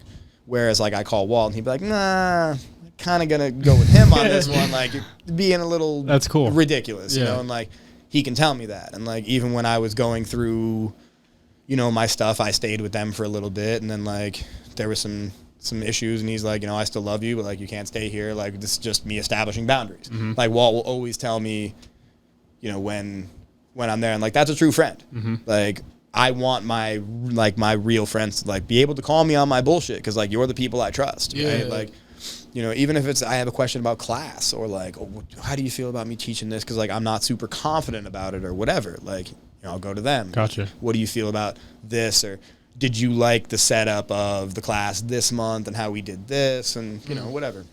It's good to have those sounding boards for whatever you're doing. It doesn't necessarily have to just be jiu-jitsu. That's just the arena that I'm familiar with. Cool. yes men are not good for you either, man, because then you never realize when you're doing right or you're doing wrong either. Oh, 100%, man. Like, if you just have people around, like, they're good to have in certain circumstances, like, especially, like, the hype man type that are like, oh, yeah, nah, you could do fucking anything, you know? But, again, like you said, when you're fucking up and you're going in the wrong path and your friends can't tell you, and, like, that's not good. I had a situation, like, similar to that recently, man, with somebody who was a real good friend of mine, and, like, we've since kind of drifted apart. He's still going through some stuff, but, you know, I've always tried to be there for him, and he's, like, posting all this wild shit on Facebook and this and that, and I've reached out to him and, like, bro, hit me up, shoot me a text, whatever, call me, blah, blah, blah. Still going on, and eventually I was like, yo, man, listen, and I, like, commented on one of his posts, and I kind of put him on blast, and I was like, listen, bro, you're a grown-ass man. Like, it's about time to, you know, stop posting your fucking drama online and actually, like, get some help. Like, you clearly are not in the right state of mind, whatever, and he got all salty with me, and I was like, listen, man, like, that's just how I feel, and, like, you can't say I'm wrong. I'm sure he thought about it, too. Right. Like, I'm sure he actually thought about that. I think in the heat of the moment, he was mad, and he's, like, messaging me and, you know, bitching, and then the next time we spoke, it was kind of, like, not that he seemed, like, timid, but I think he was a little embarrassed that, like, he came at me when, like, I was just trying to be a friend. And, like, maybe it was some tough love shit, but, like, my brother's done the same thing to me. Like, he's called me drunk, crying about this and that, and I'm like, bro, if you're looking for sympathy, like, you're calling the wrong dude. Like, I'm going to tell you what's up. Like, that's just who I am, and like, if that's not what you're looking for, you might want to call somebody else. But, like, that doesn't mean that I don't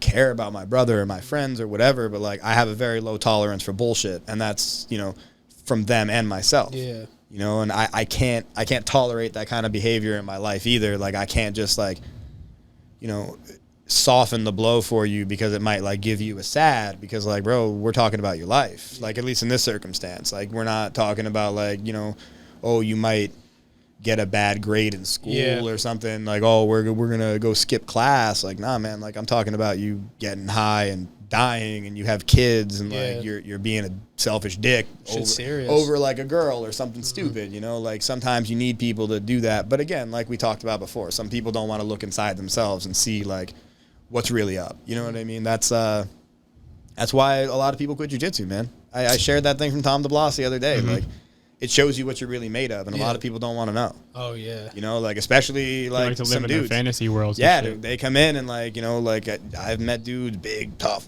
cops, prison guards, this and that, big hard asses, you know, and then a 130-pound girl has them yoked up, and they're like, what the fuck just happened to me, man? I like the way you put that, living in, like, a fantasy realm. I think a lot of people do that. They get caught up in their own, like, head and bullshit, and you could think whatever you want. But until you're faced with a real situation in front of you, oh, my God, you might not know how to deal with a lot of the shit you think you could do. Dude, it's like that Tyson quote. It's ironic that he was the one that said it, because he beat the shit out of that guy on the plane. But he was like, the internet has made a lot of you guys real comfortable with disrespecting people and not getting punched in your face. Yeah. But, like, it's not just about the physical aspect. Like, people have this persona, right, on the internet that they try to portray. And, like, that's something that, you know, in my life, I have tried to minimize as much as possible. Like, what you see is what you get, man. Yeah. Like, you've taken drives up to Jeff with me. You've trained with me countless times. Like, I'm the same dude off the mats, on the mats, as I am on the internet, man. That's how it has to be. Like, I try to remain humble. Like, I don't try to think I'm some kind of, you know, big, scary badass. I hope that if my life ever depended on it, the things I've learned would help me. Yeah. But I try to show, like, the internet world, at least, like, my little microcosm of it. Yeah. Like, my love for training, my love for jiu-jitsu, and, like, I always share my story about, like, how I got clean and how I was a disaster, and, like, I want people to see that shit, man. And, like, not that I'm my goal is to, like, inspire people, or I think I'm some, like, great role model, because I'm not. But I think that, like, the path and the journey that I've taken are important. Right, not necessarily me specifically, because, like, I'm a grain of sand on the beach in, like, the grand scheme of things, right? Like, there's billions of people in this world, and, like, I'm just one, man. I'm not going to change the world, but, like, if somebody listens to this and decides to maybe change their outlook on life a little bit, and that brings them to a different level of, like, understanding, or, you know, what their life could be, right? Like, oh shit, man, like he was fucking living in a tent with his dogs and his girlfriend, eating at a Dunkin' Donuts dumpster and like shoplifting from Turkey Hill, and like now he's doing all this cool stuff. Like, you know, he's got a family, I got a fucking roof over my head, dude, and like it's the best thing in the world to like wake up in the morning and know like when I hit the light switch, my lights are gonna turn on. Yeah. You know, like, oh shit, like no matter how expensive gas prices were, I was still able to drive my fucking car. You know, like I can pop the TV on and put on Netflix. Like I can go. It's a great perspective. Like go hold my daughter, you know, like and that kind of stuff. Like to think that like I could have died or ended up in prison for a long time and I would have missed out on the opportunity, not even just to like create my daughter, but like watch her grow up and like watch my stepson grow up, like, and even like my fiance, like just watching our relationship like progress. Like she got pregnant super fast and like it was a huge adjustment for me, man. Like I had only been clean for a year and now like I have a step kid, I'm about to have a baby. Like fuck, man. Like that was a lot of shit for me to adjust to, because like even when I first came home, man, like me and the girl I was dating split up. I was living at my cousin's house. The only responsibilities I had were go take my piss test and go to work, you know, and like go train. Like I didn't answer to anybody. Like it was different, man. And it's everything in life is a learning process, and like that's one of the most important things that I've learned throughout my life is like the second you feel like you know everything and you stop learning is the day you stop getting better at anything. Like whether it's doing a podcast, man. Like I'm sure if you go online and do some research, you're like, oh shit, there's something we could do to even make it even better, right? Like there's a million things. My jiu-jitsu, what could I do better? All right, I could spend a little more time on the mat. I could spend a little more time studying. I could train with a purpose, right? Like instead of going in and just be like, I'm gonna fucking smash everybody I roll with. No, I'm gonna work this one position. This one position. I've been trying that lately. Over and over and over again. And you know what? Eventually that's my fucking position. That's my A game. And now I learn how to tie all these positions that I've spent all these months training, try to put them all together. And that's when your jiu-jitsu really grows. Right? It's like anything. Like you can't learn to read and write before you learn the alphabet. Right? Like it's not how it works. Like I have to teach you fundamentals. Like again, jiu-jitsu, for example, like I have to teach you how to frame properly and defend and shrimp and these things. Like that's all super important stuff. Like if you're building a house, you got to learn how to swing a fucking hammer, right? Like you can't just go start slapping pieces of wood together and hope you have a structure you could live inside. Like it doesn't really work that way. Like the first thing I ever built was a shed. And I was like, okay, cool. Very simple instructions. I built the shed. That doesn't mean I can build a fucking house. There's a big gap in between this little ass shed and potentially building a house someday, right? Like, and that's kind of how life is. Like, you just gotta, you know, I didn't ever think I'd be a dad. I never thought I'd be a good one. And it's one of the things I think I do the best, you know, and I never thought I'd be good enough at jiu-jitsu to teach it to somebody. You know, I told somebody in my class the other day, I was like, I never thought I would have an understanding of something so well that I could teach it to other people. And that's awesome. You know, like that's a big thing for me. Like I've as I got older, I got away from the whole, like, don't get me wrong, I'd love to be wealthy, but like, I'm not going to be a fucking millionaire. Like I'm going to be 37, dude. I think those days are past for me. But like, if I can work hard and I can provide for my family, comfort and have a good, comfortable life. Like I don't have to have a mansion. But as long as I have enough space to live comfortably and be able to take my kids places on the weekends and not have to worry about where our next meal is coming from and go do my jiu-jitsu and know that when I turn the key in my car, that fucker's going to turn on and not fucking die down the road on me. That's all I want, man. Like I just want to have like a good life like anybody else. But like I keep coming back to it. Like you got to work for it, man. Like whether it's your job or yourself, like you got to work on that shit, man. You can't put it all in one basket, right? Like there's that like pie chart, and like it has to be different parts. And I think too many people neglect like the self-care, you know. And like we live in a society where working hard and grinding and getting it in is glorified, but like luckily for me, all of those things benefit what I do professionally, right? But like it's not necessarily for everybody. Like some people need to chill out a little more, but like you still need to take that time, man. Like yesterday, I was gone all day Saturday at a seminar, and it was a stressful day with the family, but it was still my family day. You know, we went hiking, and then I ended up on a slip and slide with my daughter. Like that's how I decompress in a different way, right? Like that's when I give my time to them and I'm present for them. Like I get to be present for you guys multiple times a week, and then on the weekends it's them.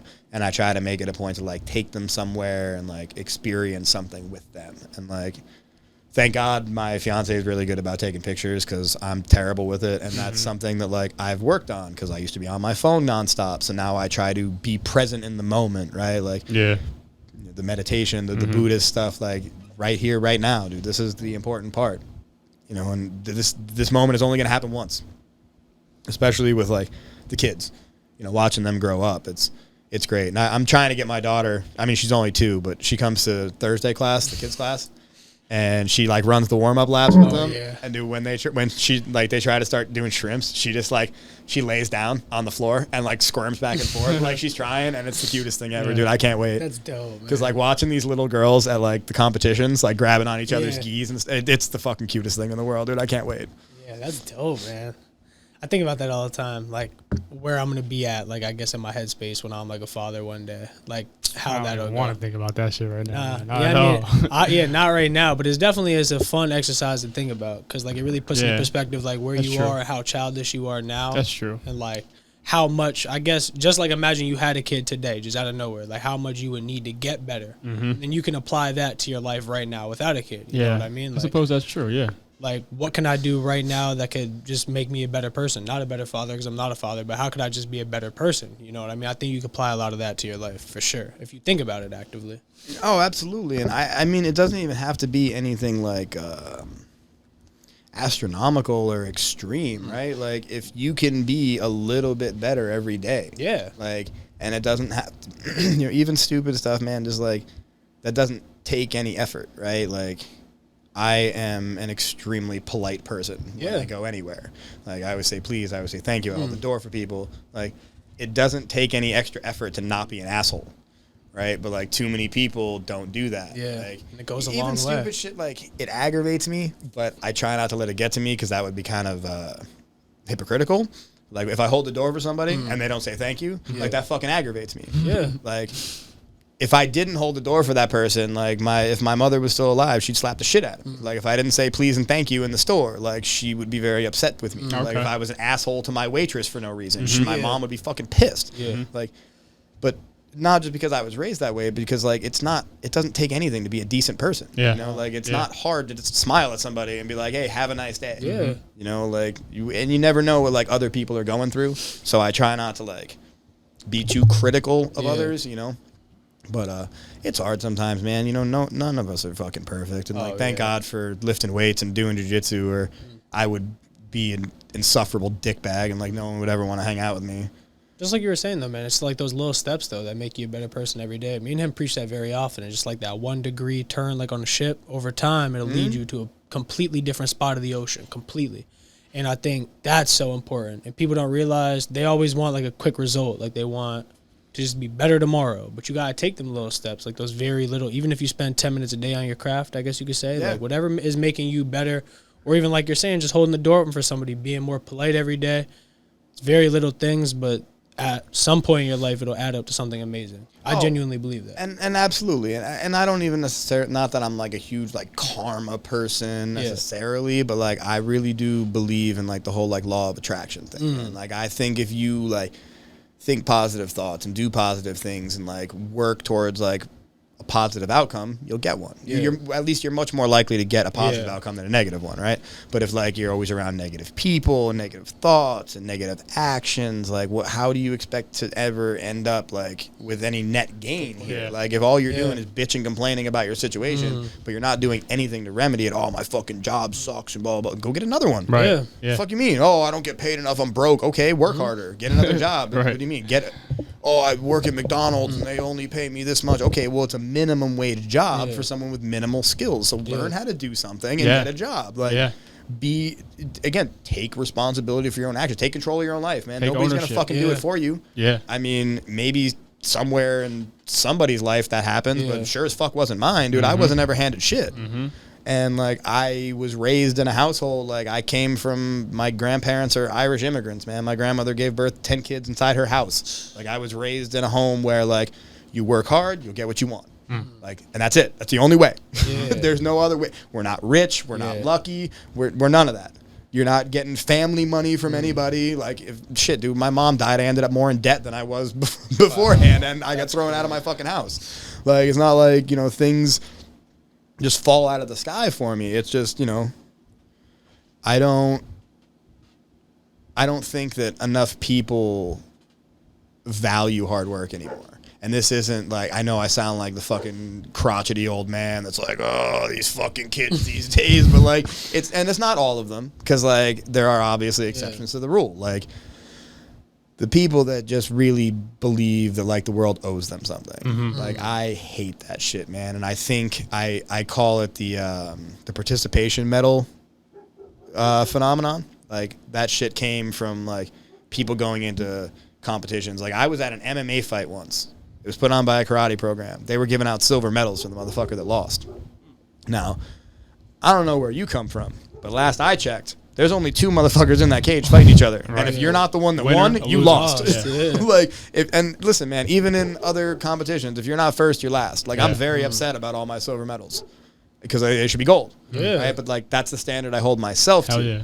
But I don't think that like I should get a medal. Like, when I did that absolute division, I came in 4th. Should I get some consolation prize because I got fucking strangled in the bronze medal match? No. I got fucking guillotined and I lost. So, tough on you. Go back out and train. Get better. Don't get caught in that move next time. And make the fucking podium, asshole. Yeah. Like, that's it. There's no bitching, no crying. Like, I was a little upset with my performance. And on Monday, I was back on the mat getting it in. Because I got to get better. Because then I won't win silver medals anymore. I'll win gold ones.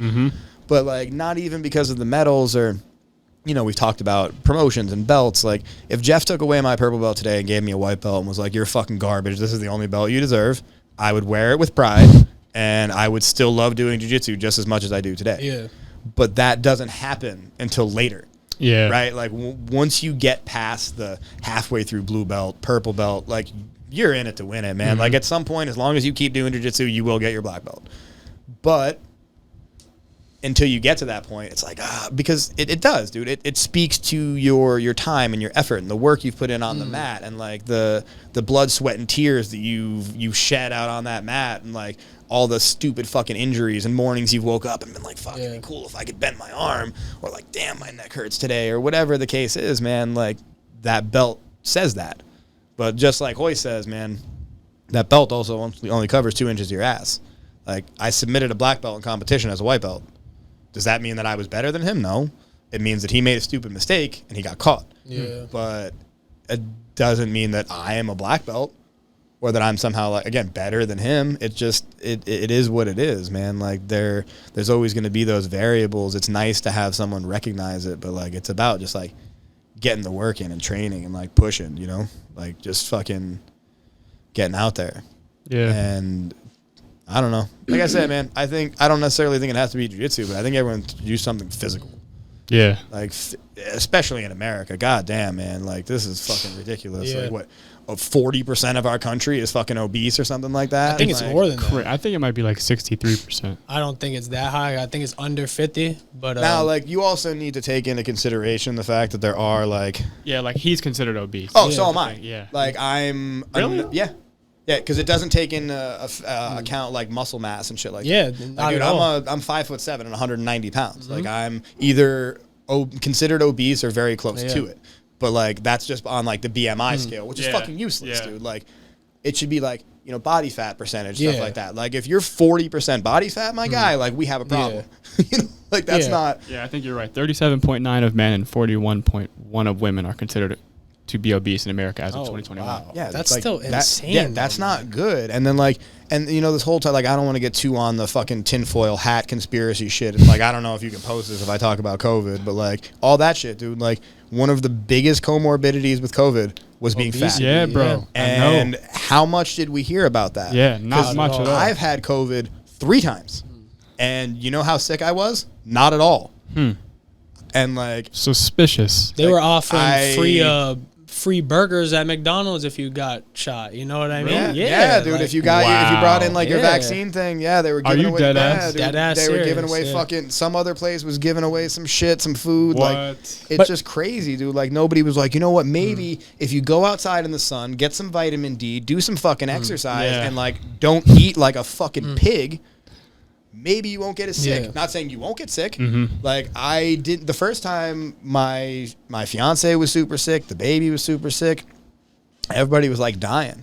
And I was like, that's weird, man. They're all sick. I'm fine. I don't know. And then one day I woke up and I lost my taste and smell. And I was like, oh shit. I guess I got COVID. Interesting. But as far as like real symptoms, man, like I think the one time I had a fever for like a day. But I mean, these dudes talking about laid up for 2 weeks and all that. I know there are some people even that were in shape that it hit pretty hard, but I think the majority of the people that I've spoken to, man, that like really got a bad case of it weren't in like the best physical condition. You know? And I think that I think the constitution of people that do a lot of physical activity is just different, man. It should be an eye opener for the future, if anything, because that can always happen again. Like we can always go through another time of, I guess, history. Turmoil like that. Oh, I again, not to be too tinfoil hat. I'm 100% certain we're going to go through it again, whether it's manufactured or otherwise. Yeah. But like, I don't think the government's just going to give up on having all that power. They're going to be like, no, we're going to get that back somehow. That's interesting, man. Like again, even this, man, I never was on some shit like, oh, the government had this released and blah blah blah. Like, no, dude, I think it was probably a fucking accident. Yeah. Like somebody in that lab got sick. Didn't really know like the consequences of what that was going to be because it was like an experimental thing.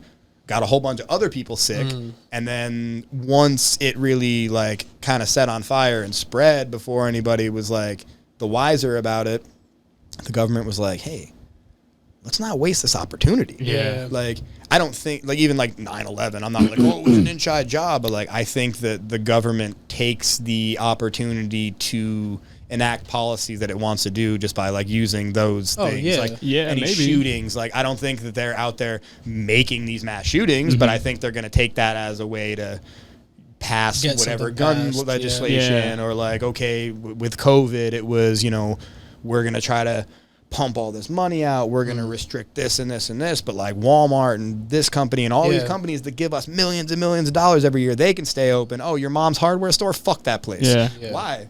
Like, what? Why is that? Like, that doesn't make any sense to me. But, You should just want everybody to be better. You shouldn't need to, or you shouldn't even really need to even question whether or not what was going on at that time was in our, or like for our favor or against our favor, whatever it is. I feel like when you're from a country like America, where it's always been like you're supposed to be very proud to be from here, it should always just be about the people. And in any situation, like you should feel as though you have the best interest in your government. And a lot recently, like I agree with you in the sense where I don't feel like it's like that. Oh, and I think it's been that way for a long time. But I think when this happened, the government, and I'm not like, oh, the shadow government, like it was Trump, it was Biden, it was everybody, man. Like this isn't a Republican or Democrat thing. Like one side did things differently than the other, but I think that there was a lifting of the mask, so to speak, right? Like the media and the government like all kind of realized like, okay, well, there's nothing you can do about this, so we're gonna just not really hide it anymore, right? Like all the things that are happening or that people see happening have been happening for a very long time. They just weren't necessarily in the open as much as they are now, right? And like it's I feel that like my outlook on that whole situation is like, oh, well, this guy's an asshole, we need to vote in for this guy. Like I don't give a shit if I like you. Like they work for us, right? Like that's supposed to be how it goes. Like, we elect you to office for you to do what we want, not what you want, and have all your buddies give you money to get the policy in that they want, right? Like it's supposed to be about like you're an elected official. How is it that the people that are electing you are significantly less wealthy than you're becoming in this elected office? Like if you become a millionaire in elected office, like they should look at where all that money you came should be from. investigated, Like why? for sure. Because you're only making X amount of dollars. Like Right. it's not a lot that these guys make to be senators. When you So- continue to see a poverty crisis as well. right, Yeah. like you're talking Interesting. about, oh, we're trying to create equity amongst these people and that people. How many houses do you own? Yeah. Because I don't own any. Like, you know, Bernie Sanders, oh, we're going to redistribute all this money. How about you redistribute some of your houses, bro? You got 3 of them. Like, It's interesting, man. like I don't know, man. Like, it's just weird. Like, all these, and again, it's not Republican, not Democrat. It's both of them. You got all these 80-year-old people trying to tell me, like, Yeah. you got somebody, use Joe Biden, for example. He's been in office for what, 50 years now? In So- politics, yeah. Yeah, okay. Yeah. So, like, they had to Something like wait that. until his birthday to swear him into the Senate because he was too young. You have to be 30 to be a senator. He got elected at 29. That's insane. So they had to wait to swear him in. So he's now like in his 80s. So you've been in elected office for 50 years. his whole life, basically. And you're going to tell me that you're in any way connected to the people? No. What people do you know? You know career politicians. Right. You don't know average ass people. Oh, what? Just because you came from fucking Scranton, that means that you know something about the working class? Bro, fuck you. Yeah, dude, what happens to a person who just lives their whole life in politics? Oh, I can only imagine what happens to anybody that lives their whole life doing anything. I Like- think like we were it'll talking about, consume like- you It's an no echo matter chamber, what. dude. That's Yeah. all it is. Like when, you're- especially like when you're that involved in like one party, you just have all these people telling it's so you, wild, like, probably. Yeah. It probably does Kinda so much like- to the human psyche, dude. Yeah, and think like about, we were like- talking about earlier too, like just like yes men too, like the amount of yes men that got to be around you that just agree with anything you say because of the amount of wealth and power you've accumulated in your however many years being alive. But my fault. What Wild were you shit. going No, I to was say? gonna say, remember how we always talk about like how kids will become famous at such a young age, Yeah. and they have no other way of perceiving the world. Like that must be Oh, yeah. similar to somebody who's in politics their whole life. They're just so used to holding such an amount of power over large amounts of Yeah. people and having such pull to get things that they want done or whatever. Yeah, and I don't even think you can fake the idea that there is a connection there between those people and just regular people, because if you live your life like that for the last 50 years, that's like those are the only people you know. You're not from a normal neighborhood where you don't have protection around you all the time and you're just with your family alone. Like, as the president, do you get any alone time?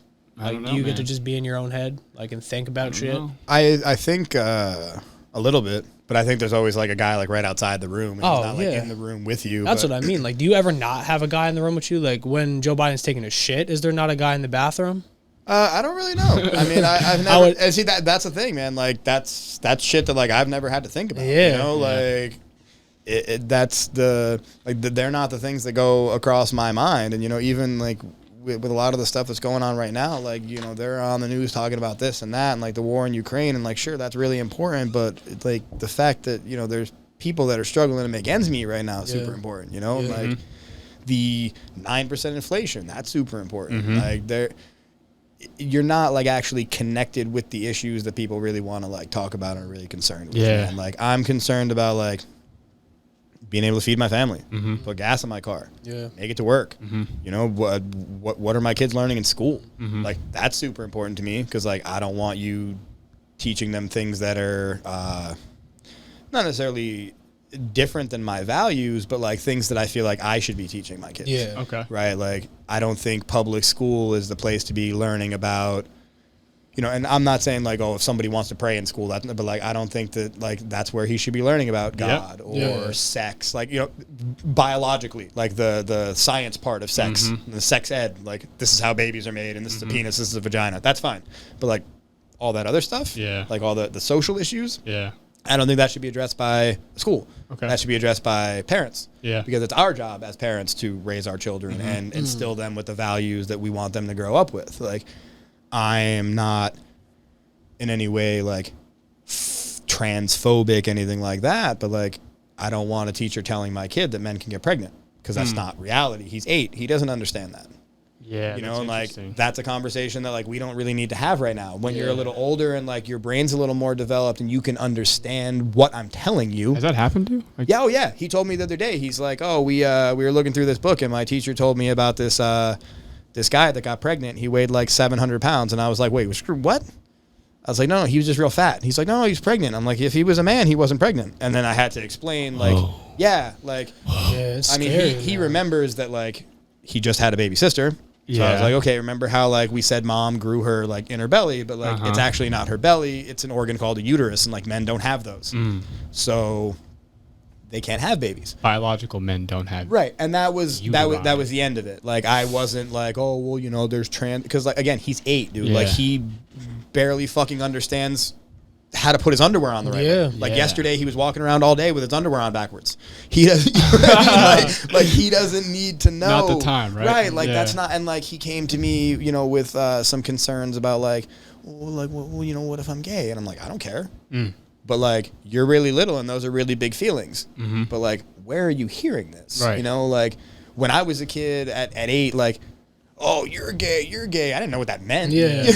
Like, Just something you said. right? Yeah. Like I had no understanding of like what it actually was to be gay at 8 years old. Yeah, because were you really physically attracted to other people? Like really? At I 8 mean, years like old? I always knew I liked girls. I think right. So yeah, for sure. Like I always like found females more attractive than men. But at 8 like, though, is it? I mean, you is- definitely see it because Cam, for example, being that he's 5, you Yeah. could tell that he like goes more towards like women. Like he likes, like for example, whenever Xavier's on the phone with his girlfriend, Yeah. he'll like have to be on FaceTime like talking to Xavier's girlfriend. Like you could tell that like little kids have somewhat. When does that start, bro? I don't know. I think it's like the whole like nature nurturing system. Like whoever I guess you kind of had as like a loving figure when you were younger. Maybe Right. if you have a father and a mother, it's different. I don't know how Have you that ever would work. heard?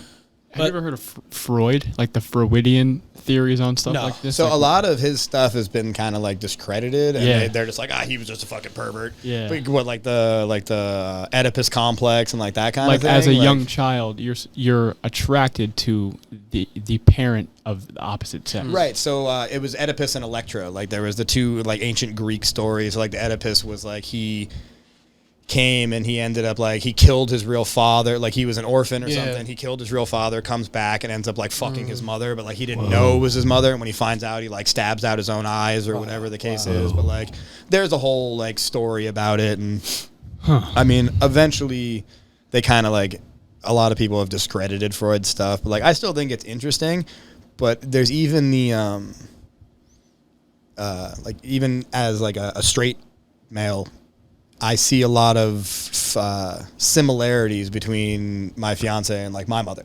Yeah, so You know what I mean? get And that. like yeah. they say like a lot of girls will like even me and her dad. We have a lot of things in common where Yeah. like so like I can definitely see that sort of That makes thing. sense. I don't think it's necessarily like you want to fuck your mom. Yeah. But like the traits of that loving parent when they Yeah.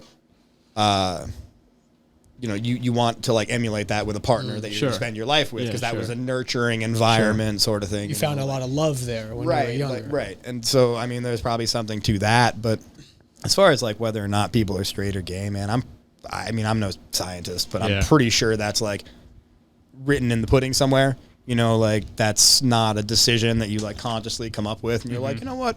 Like if I decided today, like, oh, I'm gay, it doesn't not gonna make me like men. Yeah. It's not gonna Right. make me find dudes attractive. Yeah. Like it's just not. It might not not- work when it right. comes down to the Right. crunch It's like time. Right, years like, that's just of- not for Yeah. me. You know? Right. like I think that's something that is just kind of like there, and I think it's important to not like push that on like little kids. Yeah. because like they're very impressionable, and like I said, man, if that's the case, cool, no problem, no factor whatsoever. But you're really little, and those are really big feelings. Right. Yeah. So like let's pump the brakes and we'll just kind of hang out and see what happens. Yeah. You know, Yeah. like Yeah. if in a couple years when you're going through puberty, you change your mind, you like girls, great. If you still like boys, also great. Yeah. As long Yeah. as whoever it is that you're with, you love them and they treat you well and they're not fucking an asshole to you and don't Yeah. treat you like a shit, Yeah. I don't care.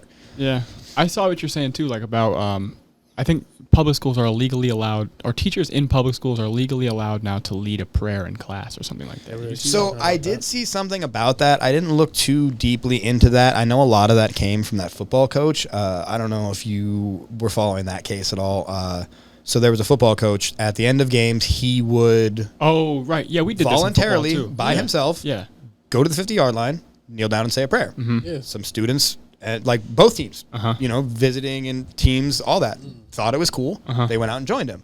He ended up losing his job for it. So he sued. It made it all the way to the Supreme Court, and they're like, no, like that's fine. Now, I don't think there should necessarily be organized prayer. Yeah. And if it is maybe like a non-denominational thing, whatever. I mean, I have a different kind of view on spirituality as far as all that goes, but Sure. like, I don't necessarily think that it should be like a formal prayer thing in school, but like, if there's a teacher praying and my kid wants to go pray with them, I'm not going to stop him. Not in public school, at least. Like, I mean, we have, for example, we have Catholic schools in America. I don't know how far it goes. Like, I don't know how many different, like, programs or schools or whatever you could join if you believe in different things. But I mean, there's I don't know as far as like Muslim stuff, but I know for a fact there's like Jewish parochial schools, and I mean there's like you said, there's Catholic schools. I know people that send their kids to Catholic school that aren't Catholic just because it's a much more structured, like it's a private school. that's a good Gotcha. point. You know what I mean? Yeah. It's better education. But in public school, like, you literally have people from everywhere that may not even believe in similar things, let alone the same religion. You know what I mean? And that was something, like I said about the spirituality thing, man. That's something that like I struggled with because I'm not a. I was raised Roman Catholic, but I'm not a practicing Catholic. I'm not necessarily religious, so to speak. Sure. But I do like to think that I'm more of a spiritual person. Like my God, so to speak, doesn't require me to go to church or follow a specific set of rules per se. But like, if I'm a good person and I lead my life in a way that, you know, similar to the teachings of Jesus, like if there is a heaven, when I die, I'll get in.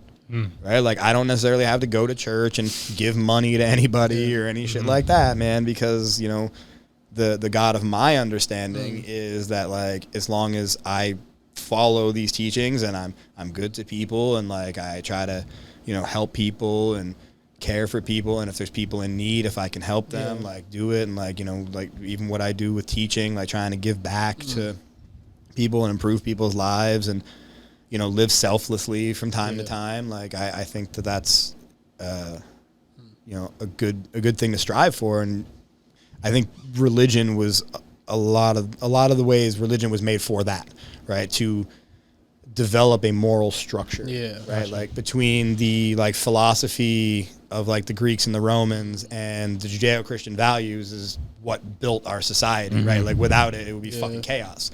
It's not necessarily that like I think God exists, but I think though the structures that it put in place are extremely important. It allows you to live a virtuous lifestyle. Right. Or And, that's its intent, I think. and I think that that's very important for people to do.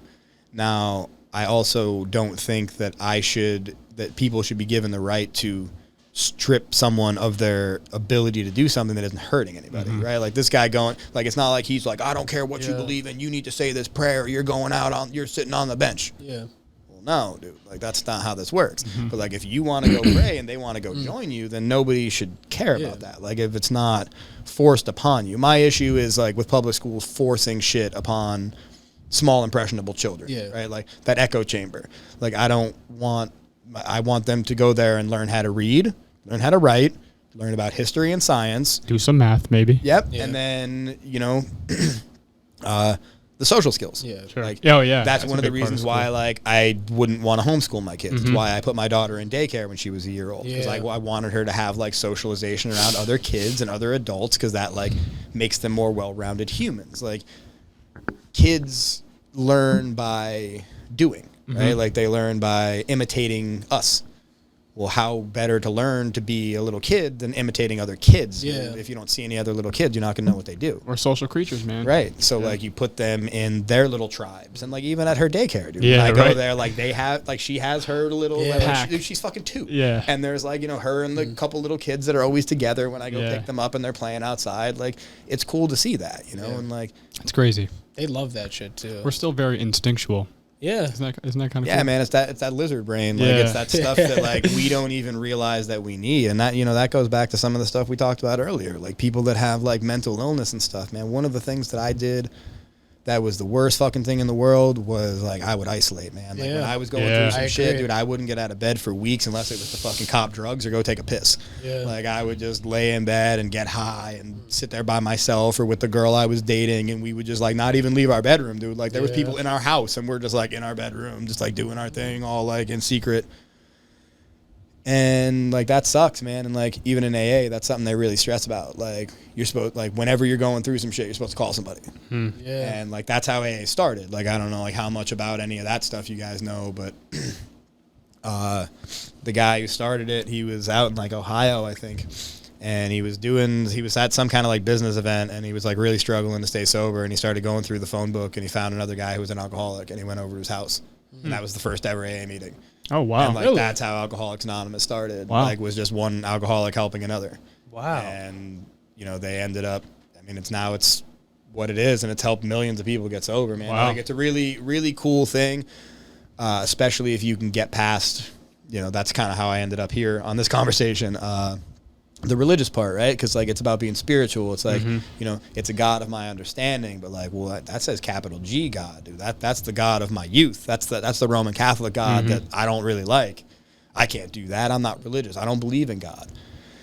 But it's not about that, dude. It's about believing there's something out there bigger than you. Yeah. That there's some kind of, like, I don't necessarily think there's, like, a man with a beard in the sky looking down on me all the time, because that'd be fucking weird, right? Like, God knows some of the shit I do. I don't want him seeing it, you know? But there got to be something. Because then right? I'm Like, definitely not getting in those pearly gates. But, like, you know, there's some kind of guiding force, right? Yeah, and like there's like I said before about like the different energies. Like Taoism believes a lot about that. That's like awesome. you know, everything is like neutral, but what are you putting out, right? Like is it positive or is it negative? And like that's what you're gonna get back from it, right? Like I need to understand that like I am not the center of the fucking universe. Yeah. Because when people think that, bad shit happens. Yeah, man. And like that kept me away from stuff like AA. But like I think that people can learn from everything, right? Like, you know, I can learn from white belts in jiu-jitsu. I can learn from religious people. Like I am not a particularly religious person. I don't go to church, none of that, but like I listen to a lot of like podcasts and stuff like that, and like some of those guys are like very religious. Yeah. But like I listen to like some of their philosophy, and no, we don't agree on everything. Like, you know, the whole homosexuality is a sin and this and that. Sure. Like, nah, man, if you're not bothering me, I don't give a shit. Yeah. Do whatever you want. But like, so like, I don't hold all those values, but like, I think that there are certain things that we can learn from living a more pious, more spiritual life. I agree. You know, like, doesn't mean I have to go become a priest and take a vow of celibacy or some shit, but like, I can at least be a little less of a dirtbag. You know what I mean? Yeah. Like, You can learn shit from everybody, man. Even people you disagree with the most. I think you can learn sometimes even more from people you disagree with the most. I think that comes down to how are we going about having that conversation. Yeah. Right? Like, can we sit down and speak civilly? Actually, yeah. Or is it going to be like ad hominem attacks and like, you know, I'm calling you a fucking liberal and you're telling me like, Name oh, you're a calling. Nazi, you know what I mean? Like that kind of shit. Like, if it's a political debate, like, you know, I talked about taking responsibility for your actions and stuff like that. And like, I've had that conversation with people that immediately are like, well, that's racist. I'm like, why is that fucking racist? I don't care what color you are. I think you should go work hard and not expect anyone, the government included, to take care of you, your children, or anybody. Like, go work for what you, and like, that's not, I'm not like, oh, all welfare programs are bad. Nah, man, some people need a hand every once in a while, but that's not a fucking career. Yeah. You know what I mean? Like, but you can't say that to certain people. Certain people, we can have a conversation. Okay, well, like, I don't think your way is right. You don't think my way is right. Maybe we can sit here and we can talk about something that would be like a potential middle ground. Yeah. But like, that's how problems get solved too, man. That's how you actually figure shit out. Oh yeah, dude. Even like in a relationship, man. How many of your, like, I don't know if you have a girlfriend. I know you do. Like, how many of your relationship issues have been sorted out by screaming at each other? Cause Damn like, near 0%. Yeah, because like me and her got into a big fight yesterday, and not a goddamn thing got resolved until we both calmed down and actually sat down and had a fucking conversation, right? So like, if you can't do that, you're never going to reach anything, and that's one of the reasons why I think society as a whole right now has become so polarized. Yeah, man. Which is what's great. Another great thing about jiu-jitsu, man. I don't care if you're Catholic, a Jew, a liberal, a conservative. I don't care unless you're like actually a fucking Nazi. Like, we can all come share this mat for this hour and a half, and we have this in common, right? Like, I have been to jail.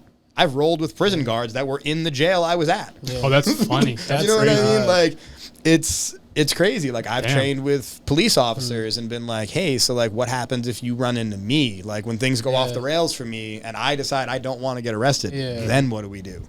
Isn't Shane a police officer? Yeah. Yeah. Mm-hmm. That's pretty dope. He knows the cop that arrested me, actually. Oh, really? Yeah. Wow. I've known Shane a long time. We came up together, man, back in the early days, back in Northeast. He's a beast. He is. He's very good. I didn't know he was a kickboxer for a while, too. Yeah, man. Didn't know that. He's very good. That's the thing, man. We got a lot of guys, even in that room, like the talent just keeps getting deeper. And like I somehow keep inheriting purple belts, which is super cool. Like we just got Chris Cortalo. Like, he's a beast, man. He's coming in tonight. He's probably going to show some kind of stuff from the feet, I think. But cool. It's just great, man. Like and I think that goes to the environment that I try to provide there, right? It's not necessarily that I'm the best teacher in the area, because Tyler's school's right up the road. Mm-hmm. Jeff's right up in Oliphant. Yeah. Those guys are far better instructors than me. They're far better at jiu-jitsu than me. And I'm not saying that their classes aren't fun and enjoyable, but like I have, like Jeff caters to a lot of police officers, stuff Adopt like a cop. That's right. his thing, And right? like so it's not his thing, but he's involved in it. Okay. And like we're also part of Adopt a Cop, but like because of my circumstances, I think I speak to a different demographic. yes, group of people. thank you. A different demographic of people, right? Like we have a couple people in the class, like my buddy TJ, right? That dude Anthony, Tony. Oh, okay, yeah. So like I speak to a different group of people, right? Like I relate on a different level to certain people. The people that are kind of, I don't want to say outcasts, but we're a little bit off, right? And like that's where we end up. I think all jiu-jitsu people are a little bit off. I agree. Yeah. But with like with my past and my history, like I think sometimes certain types of people relate to me a little better, and I try to provide like a fun yet challenging atmosphere in class. You know, and I don't take myself too seriously. I'm not real big on like, you guys got to line up by belt and we're gonna bow in, and like I don't really like all that formal shit. Yeah. I don't mind people calling me coach, but like if at some point when I get my black belt, like I don't ever want people calling me professor or sensei. Is that a real thing? Are you supposed to call a black belt a professor? So like I think it's like your 3rd degree or something, but like wow. I don't know, man. I don't like that level of formality. I feel like it like puts me above people. Wow. Yeah. And like I never want that, because like I'm not above you guys. I'm just the one that's relaying the information that's been passed on to me. Sure. Yeah. Right? Like I may at this point be more technically proficient at these moves than you are, but it's just because I've been doing it longer. It's not because I'm any different than you. If anything, like you're far more athletic than I ever was. Yeah. So like at some point you'll surpass me on like a raw level, but because of my experience, like I'm always going to have that little bit of like technical advantage. Sure. Right. And like, that's all I want. I want to be able to share my jiu-jitsu with people and like watch them progress on their journey. Right. Like I want this beautiful art to be able to be like passed on. Hell yeah. Like I don't want to keep it for myself. Like I hate coaches that are like, oh yeah, well this is my move, and like they won't show you how to like counter it and stuff. Like That's if you're ever like, yo, so like you keep doing this to me, like what can I do to stop that? Like I'll tell you. Yeah. Hell yeah. Like I don't. Why am I gonna hold secrets? Because now if you know how to shut that down, now I need to try a little harder, or I need to move on to the next step, right? The next move in the chess game. Like the better you guys get, the better it makes me. Which is why I was like, oh my God, I'm getting worse. And then I go train somewhere else and I massacre these people. Even guys that normally like give me a hard time, like I'm getting the better of them regularly. And I'm like, oh. And then I like see you guys open that and I watch you train with people and I'm like, oh, they're getting better. This is fucking awesome. You know, because then like I don't have to feel like shit that I'm getting worse. And I see that you guys are making progress. Like when I said to Jeff, hey, I got a couple guys that I'm looking at for blue belt. 2 of the 3 of you were there. And he's like, is that 2 of them? I was like, yeah. He's like, I could tell by how they move. And I was like, okay, so like my assessment isn't far off the mark. But the fact that like over the course of a year, with the help of Chris and, you know, going to open mats and like the hard work you've put in, we've managed to take you from like strong, athletic, spazzy white belt to calm, controlled, athletic, strong, almost blue belt, right? Because like now you're doing jiu-jitsu. You're a very physical jiu-jitsu person, but you're doing jiu-jitsu. You're not just you don't just look like a monkey trying to fuck a football. You know what I mean? Like, That's a good analogy. dude, watching 2 spazzy white belts watch each other, it like face each other is one of the most exciting things ever. And I just like wait till one of them gets injured. Like I'll usually stop and be like, yo guys, like tone it down, or like start on the ground, something like that. But like watching two people that have no fucking idea what they're doing try to figure it out. And like, I say it all the time in class. If you can't do it slow, you damn sure can't do it fast. Like, like, you know, you could ask your girlfriend, man, harder and faster isn't always the way. Like, it's not always like the way to success. You know what I mean? Like, if I'm doing this move like shit and I just do it harder and faster at you, maybe you'll submit. Like, probably not, dude. Like, probably not. One of us might just get injured. Yeah. But like, as the higher belt, that's always my responsibility to make sure that like, when I'm rolling with people who are fucking spazzes, I don't get injured, neither do you. Because, like, I'm the higher belt. It's my responsibility to, like, protect the both of us. And, like, I don't care how big and how strong you are, unless you're, like, actually punching me in my face or doing some dirty shit, like, I should be able to use my jiu-jitsu to subdue you. Maybe not necessarily beat you right away, like that dude Toby. He's a fucking house, man. Oh, yeah, man. Big Toby? I was telling you about that guy. He wrestled for a while. He's like 40 pounds? Oh, yeah. At least. Yeah. If you cut one of his legs off, dude, he's probably closer to like 275. Yeah. Like, he's a big, and he's tall too. Yeah. He's like 6'2", 6'3". Yeah, and like he wrestled, so like he knows how to use his weight. Like fat, unathletic people are super easy to do jiu-jitsu against because they try to throw their weight on you, and then you just put them on their back, and they're like a fucking turtle. Yeah. But like this dude wrestled, so he knows how to like keep his weight over his hips, and like dude, that when we did that guard passing drill the one day, it took like every ounce of my energy to finally fucking sweep him. Like he is so big and so like physically imposing, and I'm like, the second you learn actual jiu-jitsu, like you're gonna be a nightmare. Yeah. His first day in class, he did the same shit that you did, and I fucking put it on him, dude. I almost put him through the wall. And like at the end of the round, Jess was like, "Did he ask you to beat him up that bad?" And I was like, "Nah, well, kinda, but not like with his words." Yeah. And she was like, "Okay, fair enough." And dude, I never thought I was gonna see him again. Yeah. And then a week later, he came back in. He keeps showing up. Hey, coach, how are you? And I'm like, well, goddamn. Yeah. But like slowly but surely, you see the same thing happening to him. He's starting to understand, like, oh, going 1,000 miles an hour and trying to like crush this dude with just like raw strength isn't going to really get me anywhere. It might tap the 16-year-old girl, but then I have to deal with these fuckers because they saw me do that to the 16-year-old girl, and they're going to put that business on. Yeah, for you sure. know, and like that's something that like I hold sacred in my class. Like as far as, and like thank God, man, like we've never run into any of that like with women, like any sort of like. I'm not saying like don't go hard with the girls in class because like that's what they're there for. Don't treat them different because they're females, but at the same time, dude, like you shouldn't be rolling with a 130-pound 16-year-old girl the same way you're rolling with me or you or Toby, for example, Rossi. Yeah. You know, but like, if I can roll with those girls and get effective work in, there's no reason nobody should be, well, I'm so much stronger than them and blah, blah, blah. Okay, well, stop using your strength, first of all. Second of all, put yourself in a bad position. What's the worst position you could possibly think of? Okay, you're on my back, you have one arm around my neck, and you still have the underhook. So, like, all you have to do is connect your hands, and I'm going to sleep. Okay, do it. I'll start here, go. And sometimes you might get caught. But, like, Hickson talks about that, too. Like, you're the best in the world, dude. How do you get better? Start with fully locked-in chokes, fully extended arm bars. Get out. Yeah. All right, go. Yeah. And now we try to escape, right? Like, that's why I always have you guys doing bad positions. Those are awesome. Those are really beneficial, too. Because, like, and it's twofold, right? Like, if and that's why I always put the higher belt in the bad position. So if, say, you're going with whatever random white belt in class, Ian. We use Ian because he's a very good example. Oh, He's good at jiu-jitsu. He's fairly athletic. He's very flexible, has good dexterity, but physically he is outmatched by just about every other man in the class, right? So under very few circumstances during a roll is he going to get to your back. But if we start with him already on your back, now he gets to work on controlling somebody significantly larger and stronger than him in a dominant position. So, like, he gets to learn how to work on controlling bigger, stronger people, and you get to work on escaping, right? So now you're not as panicked when I take your back because you're like, all right, I've had 100 guys on my back. I know what to do because, like, me rear naked choking you and him rear naked choking you, with the exception of the fact that mine might get tighter faster, it's the same thing. Yeah. Right? Like, I've taught you guys the same technique that I was taught. The rear naked choke is a rear naked choke. Any asshole can do it. So now I'm defending my neck. I'm clearing the hooks. I'm escaping calmly. I'm not freaking out and not trying to use my strength. You can do that with anybody. Okay, I'm going with Oleg.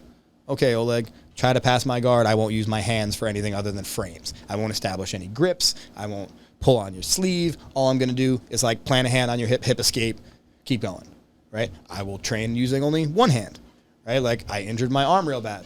I only used my left hand for like a month. You know, like there's a million and one things you can do. You can, okay, I'm going to roll with so-and-so. The only thing I can do is guillotine chokes. Yeah, that's good too, man. Right? Like, yeah. I want to get a better guillotine. How do you get better at doing guillotine chokes? Do them. Right? Make that the only submission you can do all month. Like, handicap yourself. And that's only going to make you better in the end. Yeah. Because now, like, if I have and so then that goes on to the next step. Okay, everybody's knowing I got this nasty guillotine choke. When you have a nasty guillotine choke, people need to respect that. So when you go for that guillotine choke, you get a reaction. So now if I know what that reaction is going to be, I'm already a step ahead of you. Go ahead, defend that guillotine because I already got the next one lined up. It's all good. Yeah. Right? Like that's where we start playing jiu-jitsu. That's when it's not necessarily like doing a move. Right? Like white to blue. Learn your fundamentals, learn how to survive. Blue to purple. Learn how to start chaining attacks together. Right? Dude, when I was a blue belt, I was a fucking assassin. Like, I was trying to submit you every round, all round. That was it. The only thing I was trying to do was submit you. Yeah. And now I'm a little more hesitant, right? Like, because everything's supposed to be perfect. And, like, it's just something I'm working through in, like, my journey in jiu-jitsu. Okay. But there's good, and then there's better. Right? And, like, I'm always just trying to, like, do better and like get all these little details and like put them all together, right? Because it's not just about the moves.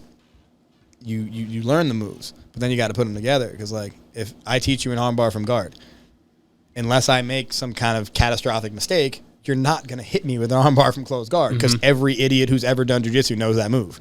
But if you keep transitioning between Kimura, guillotine, armbars, triangles, omoplatas from the bear trap guard, like all these different stuff, eventually you're going to catch me in something. I know all those submissions, but defending them one right after another, eventually I'm going to miss a grip or I'm going to think you're going for this, you're going for that. Like I go to wrestle up and you catch a single or you catch a guillotine on me when I go to grab the single leg, like any of that kind of stuff, man. Like there's so many different variables, but it's just a matter of like continuously attacking. Right? Yeah. And as you get better, that becomes more and more important. You know, you watch these high level guys and it's just attack, like watch a high level jiu-jitsu and like especially a no-gi jiu-jitsu match, watch them pass each other's guards.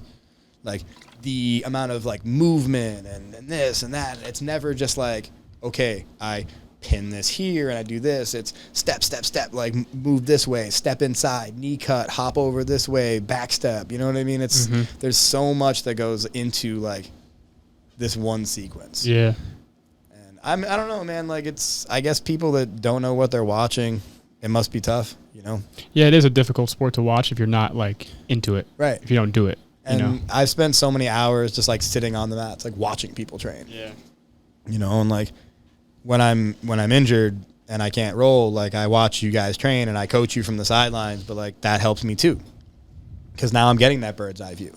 I can see exactly what you're trying to do. And like it helps that I've taught the majority of you guys. So I see the sequences and I see where you're looking for things. And I don't know, it's very fulfilling being a coach, man. Like I said, it's a very different feeling than being an athlete, but it's still fucking incredible. Man. Yeah. It really is. It's a way to keep you driven too, man.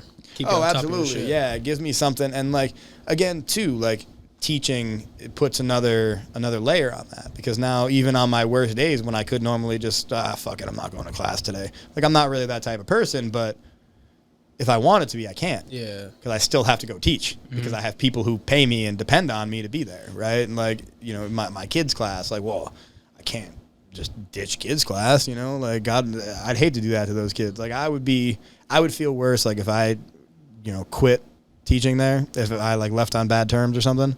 I'd feel worse about, like, the 7 kids in my kids' class than I would about the 20 adults. Because, y'all motherfuckers can go train somewhere else. You know, like, these kids might not have another chance at jiu-jitsu. Like, they go there because they're in Kyle's karate program or whatever. That's where their parents drive them. Like, the only other kids' jiu-jitsu program I know of is my old coach's spot, and I think Jeff has one up there. Oh, yeah, that's true. I see it on his Instagram, too. Like, yeah, and they have, like, a kids' wrestling program and all that up there. They're pretty good. It's cool shit, man. How's your time looking like? I probably got to get out of here in a little bit. I got to go pick my daughter up. Sounds good. Close. I got one question for you. Yeah, of course, man. So, have you ever heard of pancration? Yes. It's like the ancient Greek MMA style of MMA. There was like no really rules. I think a lot of it was like open-handed, right? I know Yeah. when they brought it back in Japan, because that's what Ken Shamrock used to do before. Oh, really? Yeah, before he was in the UFC. He was the only one that actually like did something like actual MMA. Yeah. He had some grappling experience. That's why they wanted them on different sides of the bracket. Right. Yeah. So like He didn't want him to they didn't want Hoist to face Shamrock before the finals. Because Yeah. you know his family like put on the UFC, right? Who? Hoist. Yeah, so like I think it was like his uncle or something, Horion, was partners with the guy who started the UFC. And like that was the whole point of shit. UFC 1 was to like, this is Brazilian Jiu-Jitsu. Yeah.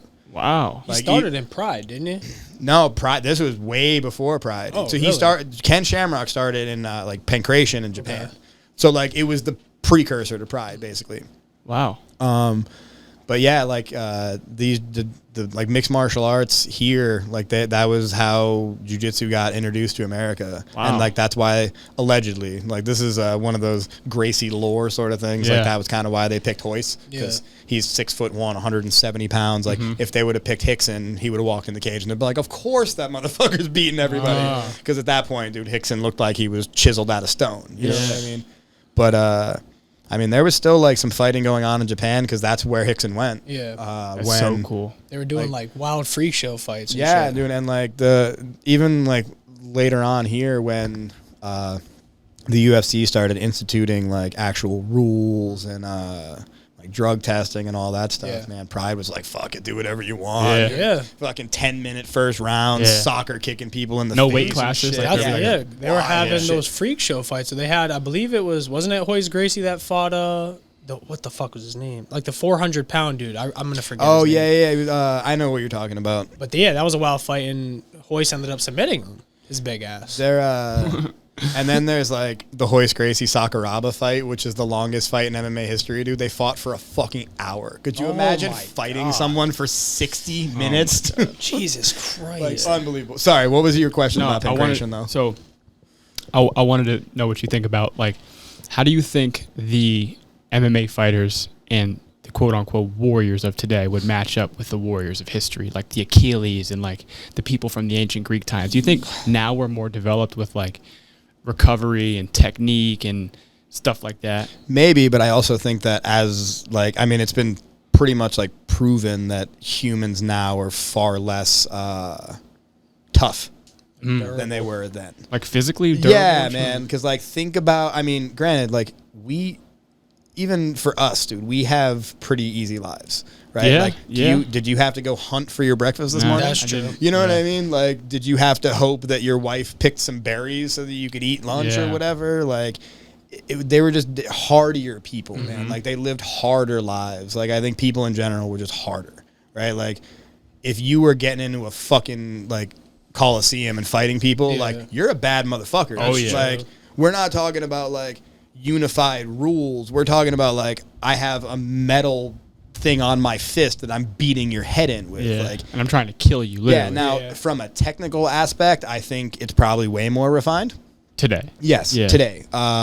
But that being said, man, wrestling is the oldest sport in the world. The oldest martial art, too. isn't Right. it? Yeah. So who's to say, like, I mean, fuck, man, maybe these guys are better than us. Maybe. You know, like, you never really, I mean, that's an interesting question for sure. But, like, I think on a physiological level, like you said about recovery and this and that, I mean, people are living till longer. We know more about muscle development and diet and recovery and sleep and how important all these things are. Like, we're not making sacrifices to the gods. Like, I didn't have to slit a bull's throat for good Yeah. luck in my MMA fight. I Right. just trained hard and ate right. You know what I Yeah. mean? Yeah.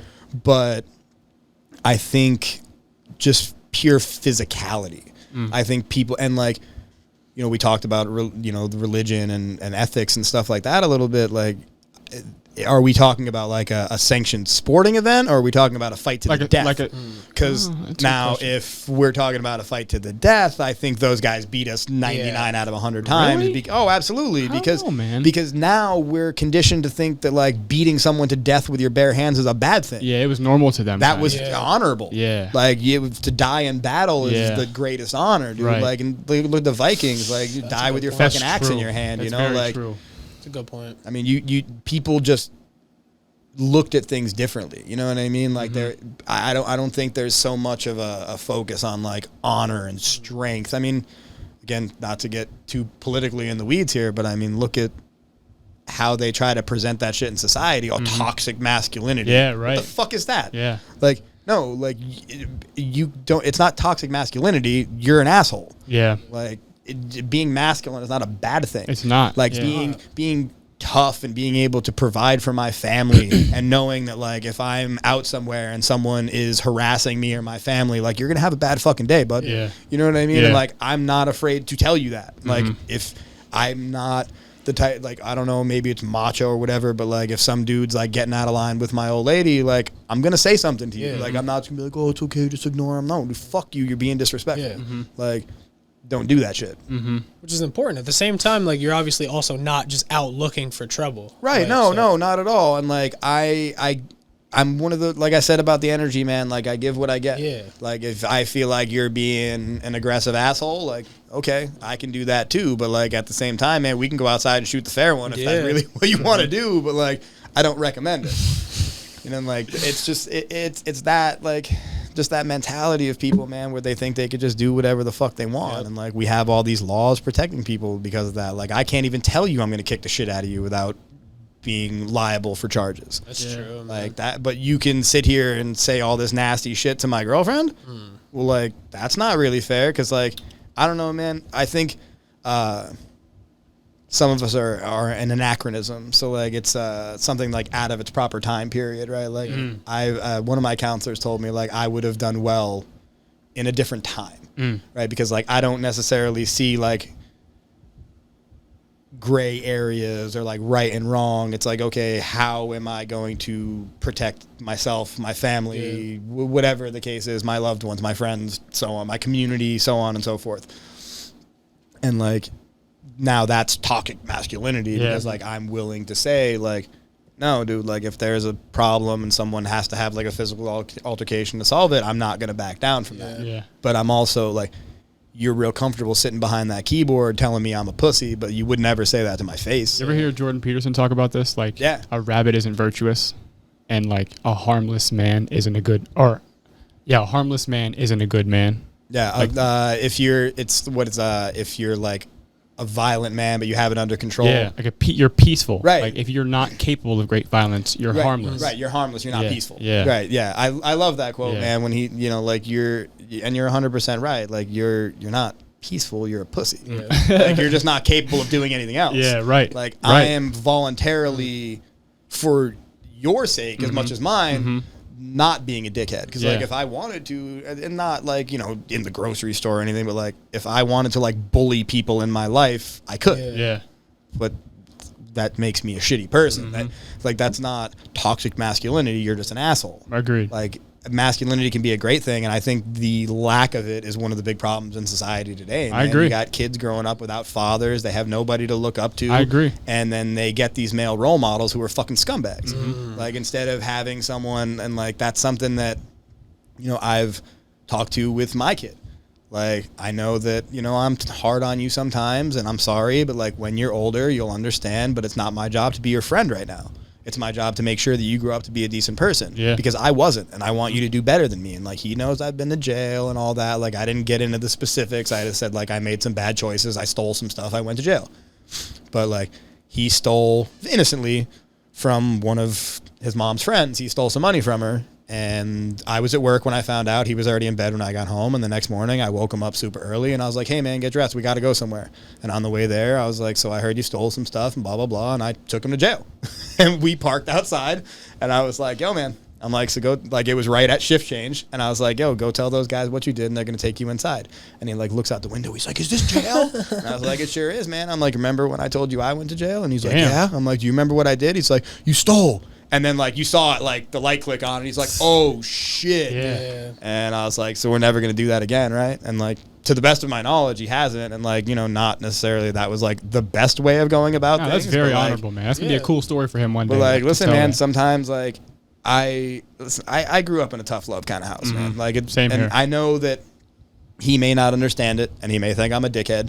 But like a lot of the time, even with my mom, man, we didn't have the greatest of relationships. But like so many times now, I look back on things she said, and I'm like, you know what, you were fucking right, man. Like, Hell yeah. like, you were definitely right, and I probably should have listened then. But like, we all have to find our own way, man. You know, and we're all on our different path and a different journey, and as long as we try to stay on that path, and my thing is staying out of my own way, like just kind of letting whatever that force is just guide me in the right direction, and I just do my best to not fuck it up. You know, that's how I try to look at it. But I mean, that's just me. Thank you, Coach James. I appreciate it. Yeah, this absolutely, was great. man. Thank you very much. Thank you for your time, man. I know we ran quite a while here, but what are we it's at? fine. We're basically at 2.5 hours. Yeah, if nice. there's like a way though, like if you have any like social medias that How the can people people- could reach, or like your gym or whatever, if you want to give that a shout out, obviously have maybe some people come down. You can go ahead and do that. Like just tell them who man. you are, man. So you know, I'm James Delaney on Facebook. It's DELANEY. On Instagram, you can find me at Leprechaun Style 1985. And also my gym's page on Instagram is NEPA_Juggernaut_Jiu-Jitsu. We operate out of NEPA MMA. It's at 681 Main Street in Edwardsville. Like I said, any adults that want to come in and check out class, you get a free 2 weeks. So come on in, man, and I promise if I can get you in class long enough, Jiu-Jitsu will change your life, man. Hell yeah. Yeah, Thank you, guys Coach. hear it. Yeah, absolutely, man. There you have it. Oof. Boom.